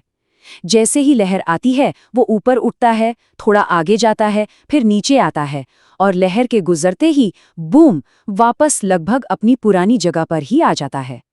चलिए अब लहरों से आगे बढ़कर उस ब्रह्मांडीय खिंचाव की बात करते हैं जो समुद्र में ज्वार भाटे के रोज की एक लय बनाता है। ज्वार भाटा यानी टाइड्स असल में 2 बहुत बड़ी ताकतों के बीच चल रही एक खींचतान का नतीजा है। एक तरफ है चांद और सूरज की गुरुत्वाकर्षण शक्ति जो समुद्र के पानी को अपनी ओर खींचती है, तो दूसरी तरफ है पृथ्वी के घूमने से पैदा होने वाली शक्ति जो पानी को बाहर की ओर धकेलती है। और इस जबरदस्त खींचतान का नतीजा क्या होता है? नतीजा ये है कि पृथ्वी के दोनों ओर, मतलब आमने सामने की तरफ, पानी का एक उभार बन जाता है। एक उभार चांद की तरफ और दूसरा ठीक उसकी उल्टी दिशा में। और इसी वजह से ज्यादातर जगहों पर दिन में 2 बार हाई टाइड यानी उच्च ज्वार आता है। और ये बहुत मजेदार है कि ज्वार कितना ऊंचा होगा ये पूरी तरह सूरज और चांद की पोजीशन पर निर्भर करता है। जब ये तीनों, मतलब धरती, चांद और सूरज, एक सीधी लाइन में होते हैं, जैसा कि पूर्णिमा और अमावस्या पर होता है, तो खिंचाव सबसे ज्यादा होता है और हमें सबसे ऊंचा ज्वार देखने को मिलता है। पर जब ये समकोण यानी राइट एंगल पर होते हैं तो ज्वार थोड़ा कमजोर पड़ जाता है। पर ये सिर्फ पानी का ऊपर नीचे होना नहीं है। इस रोज की लय का हमारी जिंदगी पर बहुत बड़ा असर पड़ता है। शिपिंग से लेकर मछली पकड़ने और यहाँ तक के साफ सुथरी बिजली बनाने तक। जैसे भारत में हुगली नदी पर जहाज ज्वार के सहारे ही बंदरगाह तक पहुंच पाते हैं। अब लहरों और ज्वार भाटे से भी बड़ी एक और गति की बात करते हैं। ये हैं विशाल समुद्री धाराएं जो हमारे पूरे ग्रह के महासागरों में किसी नदी की तरह बहती हैं। जी हाँ, इनको ऐसे समझिए जैसे समुद्र के अंदर ही बहुत बड़ी बड़ी नदियां बह रही हों। ये एक तय दिशा में हजारों किलोमीटर का सफर तय करती हैं। लेकिन यहाँ एक हैरान करने वाली बात है। समुद्र के कुल पानी का सिर्फ 10% हिस्सा ही सतह पर बहने वाली इन धाराओं में होता है, जिन्हें चलाने वाली मुख्य ताकत हवा है। तो सवाल उठता है कि बाकी का 90% पानी कहाँ है? वो बहता है गहरी समुद्री धाराओं में। ये धाराएं हमें दिखती नहीं और ये पानी के घनत्व और गुरुत्वाकर्षण में अंतर के कारण बहुत धीमी गति से बहती रहती हैं। तो आखिर इन धाराओं को चलाता कौन है? देखिए, इसके पीछे कोई एक नहीं बल्कि कई ताकतें एक साथ काम करती हैं। सूरज से मिलने वाली गर्मी, सतह पर चलने वाली हवा, गुरुत्वाकर्षण का खिंचाव और हाँ, पृथ्वी का घूमना भी। और क्योंकि हमारी धरती अपनी धुरी पर घूम रही है, एक बहुत ही दिलचस्प चीज होती है जिसे कोरियोलिस बल कहते हैं। ये बल इन धाराओं को सीधा नहीं बहने देता, ये उन्हें उत्तरी गोलार्ध में दाईं ओर और दक्षिणी गोलार्ध में बाईं ओर मोड़ देता है, जिससे इन्हें एक घुमाव मिलता है। ये धाराएं गर्म भी हो सकती हैं और ठंडी भी, और ये हमारे प्लैनेट के एक बड़े सर्कुलेटरी सिस्टम की तरह काम करती हैं, जो यहाँ वहाँ गर्मी पहुँचाकर दुनिया भर के मौसम को कंट्रोल करती हैं। गर्म धाराएं ठंडे इलाकों को थोड़ा गर्म कर देती हैं, तो ठंडी धाराएं गर्म इलाकों में सूखापन ला सकती हैं। तो चलिए एक बार जल्दी से ये समझते हैं कि समुद्र की ये सारी हलचलें, ये सारी गतियां हमारे लिए इतनी जरूरी क्यों हैं? इनका असर बहुत गहरा है, हमारे मौसम को कंट्रोल करने से लेकर दुनिया के मछली पकड़ने वाले उद्योगों को चलाने तक। पता है, जहां गर्म और ठंडी धाराएं आपस में मिलती हैं, वहीं दुनिया के सबसे बेहतरीन मछली पकड़ने के मैदान बनते हैं। और तो और जहाज भी इन धाराओं का इस्तेमाल करके तेजी से सफर करते हैं और ईंधन बचाते हैं। लेकिन ये सारी बातें हमें एक बहुत बड़े और ज़रूरी सवाल के सामने लाकर खड़ा कर देती हैं। जैसे जैसे हमारा ग्रह गर्म हो रहा है, जलवायु बदल रही है, समुद्र का ये विशाल इंजन, ये पूरा सिस्टम इस पर कैसे रिएक्ट करेगा? ये एक ऐसा सवाल है जिसका जवाब हमारे आने वाले कल के लिए बहुत बहुत ज़्यादा मायने रखता है। तो चलिए शुरू करते हैं अगला अध्याय, जिसका नाम है पृथ्वी पर जीवन। आज हम सब एक बहुत ही दिलचस्प सफर पर निकलने वाले हैं, ये समझने के लिए कि हमारा अपना घर, यानी ये जो हमारी पृथ्वी है, इस पर जीवन का पूरा ताना बाना आखिर काम कैसे करता है। तो देखिए, इस सफर में हम क्या क्या देखने वाले हैं। सबसे पहले हम पृथ्वी को एक बड़े सजीव घर की तरह देखेंगे। फिर हम इसके अलग अलग मोहल्लों यानी पारिस्थितिकी तंत्रों को समझेंगे। इसके बाद हम खाने के एक बहुत बड़े जाल की पड़ताल करेंगे, जानेंगे कि प्रकृति में रिसाइकलिंग कैसे होती है, और आखिर में उस नाजुक से बैलेंस पर बात करेंगे जो हर चीज को अपनी जगह पर बनाए रखता है। तो तैयार हैं? चलिए शुरू करते हैं। तो सबसे पहला कदम, आइए उस विज्ञान को समझते हैं जो हमारे इस विशाल घर, हमारी पृथ्वी का अध्ययन करता है। अच्छा, एक मजेदार बात बताता हूं। ये जो शब्द है ना, इकोलॉजी, जिसे हम पारिस्थितिकी कहते हैं, ये आया कहां से है? ये ग्रीक शब्द ओइकोस से बना है, जिसका मतलब होता है घर। तो देखा जाए तो इकोलॉजी का मतलब ही है घर का विज्ञान। मतलब हम अपने ग्रह के घर का ही विज्ञान पढ़ रहे हैं। चलिए अब आगे बढ़ते हैं। अब जब हमने घर को समझ लिया, तो देखते हैं कि ये घर अलग अलग पड़ोस, या कह सकते हैं कि पारिस्थितिक तंत्रों में कैसे बटा हुआ है। जरा सोच कर देखिए, एक तरफ तो हैं तपते हुए रेगिस्तान और घने जंगल, इन्हें हम कहते हैं स्थलीय यानी जमीन वाले पारिस्थितिकी तंत्र, और दूसरी तरफ है विशाल महासागर और शांत तालाब, जो जलीय यानी पानी वाले पारिस्थितिकी तंत्र हैं। हर पड़ोस की अपनी एक अलग ही कहानी है, अपने अलग नियम हैं। तो अब जब हम इन पड़ोस में आ ही गए हैं, तो चलिए यहाँ के रहने वालों से भी मिल लेते हैं और समझते हैं कि इनके आपस के रिश्ते कैसे हैं। खास तौर पर ऊर्जा का लेन देन, मतलब कौन किसे खाता है। देखिए, हर पारिस्थितिकी तंत्र में ना एक नाटक सा चल रहा होता है, जिसके 3 मुख्य किरदार हैं। सबसे पहले हैं उत्पादक, यानी हमारे हरे पौधे, जो सूरज की रोशनी से अपना खाना खुद बनाते हैं। फिर आते हैं उपभोक्ता, जो इन पौधों को या दूसरे जानवरों को खाते हैं। और अंत में आते हैं हमारे सफाई कर्मचारी, अपघटक, जैसे बैक्टीरिया और फंगस, जो हर चीज को साफ करके पोषक तत्वों को वापस मिट्टी में मिला देते हैं। ऊर्जा जो है वो एक सीधी लाइन में चलती है, जिसे हम कहते हैं खाद्य श्रृंखला। जैसे पौधे से ऊर्जा गई हिरन में, जिसने उसे खाया, और फिर हिरन से ऊर्जा गई बाघ में, जिसने हिरन को खाया। बिल्कुल सीधी सादी कहानी।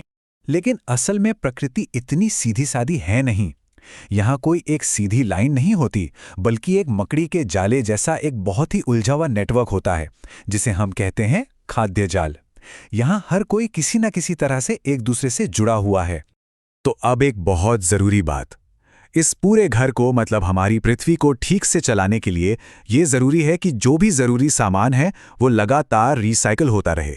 ठीक वैसे ही जैसे हमारे शहरों में पानी और बिजली का सिस्टम काम करता है। प्रकृति की अपनी एक जबरदस्त रिसाइकलिंग प्रणाली है। वैज्ञानिक इसे जैव भू रासायनिक चक्र कहते हैं, जो सुनने में थोड़ा मुश्किल लगता है। आसान भाषा में कहें तो ये पोषक तत्वों का जीवन जमीन और हवा के बीच का एक चक्कर है।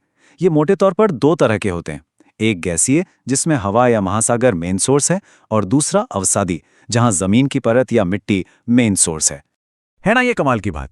हमारे चारों तरफ जो हवा है उसमें 78% सिर्फ नाइट्रोजन है, मतलब सबसे ज्यादा। लेकिन यहाँ एक पेंच है। इतनी सारी नाइट्रोजन होने के बावजूद हम या ज्यादातर जीव जंतु इसे सीधे इस्तेमाल ही नहीं कर सकते, और यहीं पर हमारे छोटे छोटे अदृश्य हीरो काम आते हैं। मिट्टी में रहने वाले बैक्टीरिया, ये इस नाइट्रोजन को एक ऐसे रूप में बदल देते हैं जिसे पौधे इस्तेमाल कर सकें, और फिर पौधों के जरिए ये पूरी फूड चेन में आ जाती है। ये छोटे छोटे जीव ही तो असली गेम चेंजर हैं। ये सारी बातें हमें एक बहुत ही अहम नतीजे पर लाती हैं। प्रकृति में हर चीज एक बहुत ही नाजुक संतुलन में है, चाहे वो खाद्य जाल हो या पोषक तत्वों का चक्र। हर हिस्सा एक दूसरे पर टिका हुआ है। इसी को हम पारिस्थितिक संतुलन कहते हैं। और हाँ, ये पारिस्थितिकी तंत्र हमेशा एक जैसे नहीं रहते। ये रुके हुए नहीं हैं। ये लगातार एक प्रक्रिया से गुजरते हुए बदलते रहते हैं, जिसे अनुक्रमण कहा जाता है। सोचिए, किसी ज्वालामुखी के फटने के बाद जब सब कुछ खत्म हो जाता है, उस बंजर चट्टान पर धीरे धीरे जीवन कैसे पनपता है। ये है प्राथमिक अनुक्रमण।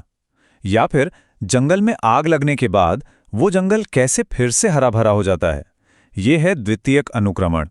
मतलब जीवन हमेशा अपना रास्ता खोज ही लेता है।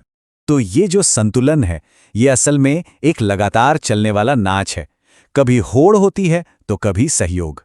लेकिन ये याद रखना बहुत जरूरी है कि ये संतुलन बहुत बहुत नाजुक है। एक छोटा सा भी बदलाव पूरे सिस्टम को हिलाकर रख सकता है। तो ये सब जानने के बाद हम एक बहुत बड़े सवाल पर आके खड़े हो जाते हैं। इस अविश्वसनीय रूप से जटिल और नाजुक घर में, जिसे हम पृथ्वी कहते हैं, इसे बनाए रखने में हमारी यानी इंसानों की क्या भूमिका है? ये एक ऐसा सवाल है जिसके बारे में हम सभी को जरूर सोचना चाहिए। चलिए आज एक बहुत ही कमाल के टॉपिक पर बात करते हैं, बायोडाइवर्सिटी और उसका कंजर्वेशन। देखिए, ये सिर्फ एक चैप्टर नहीं है, ये तो हमारे प्लैनेट की, हमारी पृथ्वी के वजूद की कहानी है। तो चलिए शुरू करते हैं अगला चैप्टर, जिसका नाम है बायोडाइवर्सिटी एंड कंजर्वेशन। तो सबसे पहले ये समझते हैं कि आखिर ये बायोडाइवर्सिटी है क्या। जब हम ये शब्द सुनते हैं तो दिमाग में क्या आता है? शायद घने जंगल, है ना, या फिर समंदर के अंदर रंग बिरंगी मछलियां। बिल्कुल सही, लेकिन कहानी इससे कहीं कहीं ज्यादा बड़ी है। सिंपल शब्दों में कहें तो बायोडाइवर्सिटी का मतलब है किसी भी एक जगह पर मौजूद हर तरह की जिंदगी। मतलब एक छोटी सी चींटी के जीन्स से लेकर अमेज़न के वो विशाल रेन फॉरेस्ट तक सब कुछ इसमें आ जाता है। ये आप समझिए जिंदगी का एक बहुत बड़ा एक विशाल नेटवर्क है। और एक मजेदार बात यह है कि जिंदगी का ये खजाना ये पूरी पृथ्वी पर एक जैसा नहीं फैला है। अगर हम इक्वेटर के पास यानी ट्रॉपिकल इलाकों में जाएं तो वहां तो मानो स्पीशीज का, प्रजातियों का एक धमाका सा होता है। और वहीं अगर हम पोल्स की तरफ जाएं, ध्रुवों पर, तो जिंदगी काफी कम है। तो इसका सीधा सीधा मतलब ये हुआ ना कि हमारे प्लैनेट के कुछ हिस्से बाकियों से कहीं ज्यादा कीमती हैं बायोलॉजिकली।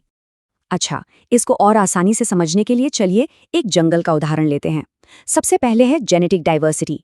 इसका मतलब है, मान लीजिए एक जंगल में 100 बाघ हैं, तो हर बाघ का डीएनए थोड़ा बहुत अलग होगा।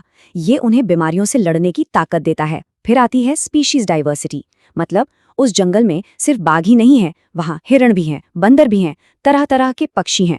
और आखिर में है इकोसिस्टम डाइवर्सिटी। मतलब वो पूरा जंगल, वहाँ की नदियाँ, पहाड़, ये सब मिलकर एक ऐसा माहौल, एक ऐसा घर बनाते हैं जहाँ ये सारे जीव एक साथ रह सकें। और ये तीनों लेवल्स एक दूसरे से बहुत गहरे जुड़े हुए हैं। तो ठीक है, अब हमें ये तो समझ आ गया कि बायोडाइवर्सिटी होती क्या है, पर सवाल ये है कि हमें इसकी इतनी फिक्र क्यों करनी चाहिए?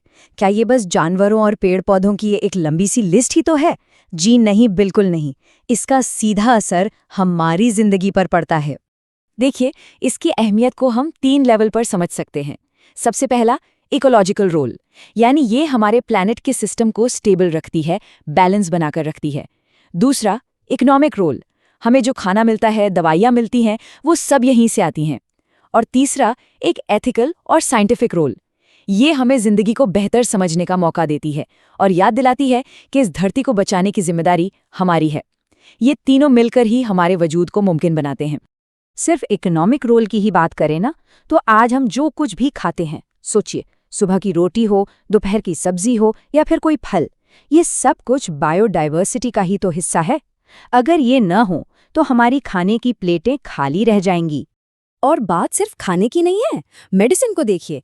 आज हम जो ढेरों दवाइयाँ इस्तेमाल करते हैं वो कहीं ना कहीं पेड़ पौधों या जानवरों से ही तो मिली हैं। और जरा सोचिए, क्या पता कैंसर जैसी बीमारी का अगला बड़ा इलाज अमेज़न के किसी ऐसे पेड़ में छिपा हो जिसे हमने अब तक ढूंढा भी नहीं है। लेकिन यहाँ एक बहुत कड़वी सच्चाई भी है। जिंदगी का ये जो खूबसूरत जाल है ना, ये बहुत तेजी से टूट रहा है, बिखर रहा है। सच तो ये है कि हम आज इंसानी इतिहास के सबसे बड़े बायोडाइवर्सिटी क्राइसिस का सामना कर रहे हैं। अब इस तबाही के पीछे वजह तो कई हैं, जैसे पॉल्यूशन, शिकार, जंगल की आग, लेकिन एक वजह है जो सबसे बड़ी है, हैबिटेट डिस्ट्रक्शन। मतलब हम इंसानों का जानवरों के घरों को तबाह करना। देखिए, जब हम जंगल काटते हैं ना, तो हम सिर्फ पेड़ नहीं काटते, हम अनगिनत प्रजातियों से उनका घर छीन लेते हैं। तो सवाल उठता है कि इस पूरे संकट पर नजर कौन रखता है? ये जिम्मेदारी है IUCN की, यानी international union for conservation of nature. आप इसे हमारे प्लैनेट के वाइल्ड लाइफ का डॉक्टर समझ सकते हैं।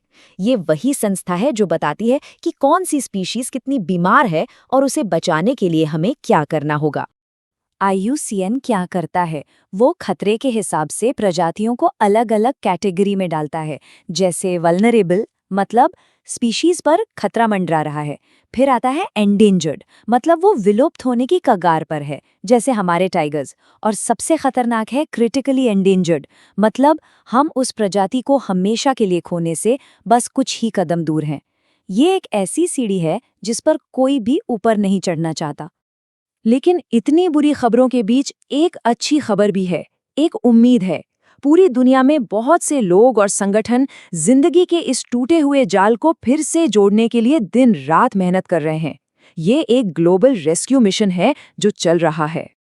और ये जो रेस्क्यू मिशन है ना, ये कुछ खास जगहों पर फोकस्ड है। आपको जानकर हैरानी होगी कि दुनिया की ज्यादातर प्रजातियां सिर्फ 12 देशों में रहती हैं। इन्हें कहते हैं मेगा डाइवर्सिटी सेंटर्स। और गर्व की बात यह है कि भारत उनमें से एक है। पर इसका मतलब ये भी है कि इस ग्लोबल धरोहर को बचाने की एक बहुत बड़ी जिम्मेदारी हमारे कंधों पर है। अच्छा, अब कंजर्वेशन करने के यानी बचाने के दो मेन तरीके हैं। पहला है इन सिट्यू। इसे ऐसे समझिए जैसे किसी मरीज का इलाज उसके घर पर ही किया जा रहा हो। हम नेशनल पार्क या वाइल्ड लाइफ सैंक्चुरी बनाकर जानवरों को उनके नेचुरल घर में ही प्रोटेक्ट करते हैं। और दूसरा तरीका है एक्स सिट्यू। ये वैसा है जैसे मरीज को अस्पताल ले जाना। इसमें जो बहुत ज्यादा खतरे में प्रजातियां होती हैं, उन्हें हम जू, बोटैनिकल गार्डन या सीड बैंक्स जैसी जगहों पर सुरक्षित रखते हैं, ताकि वो पूरी तरह से दुनिया से मिट न जाएं। इन सारी कोशिशों को एक ग्लोबल पुश मिला 1992 में। उस साल ब्राजील के रियो डी जनेरो में अर्थ समिट हुआ था। वहां दुनिया के सारे देश एक साथ आए और सबने मिलकर एक वादा किया कि हम अपनी बायोडाइवर्सिटी को बचाएंगे। ये वाकई एक ऐतिहासिक पल था। तो आखिर में ये समझना जरूरी है कि ये मुद्दा सिर्फ साइंस का या सरकारों का नहीं है। ये हम सबका मुद्दा है। ये हमारी एक नैतिक जिम्मेदारी की बात है।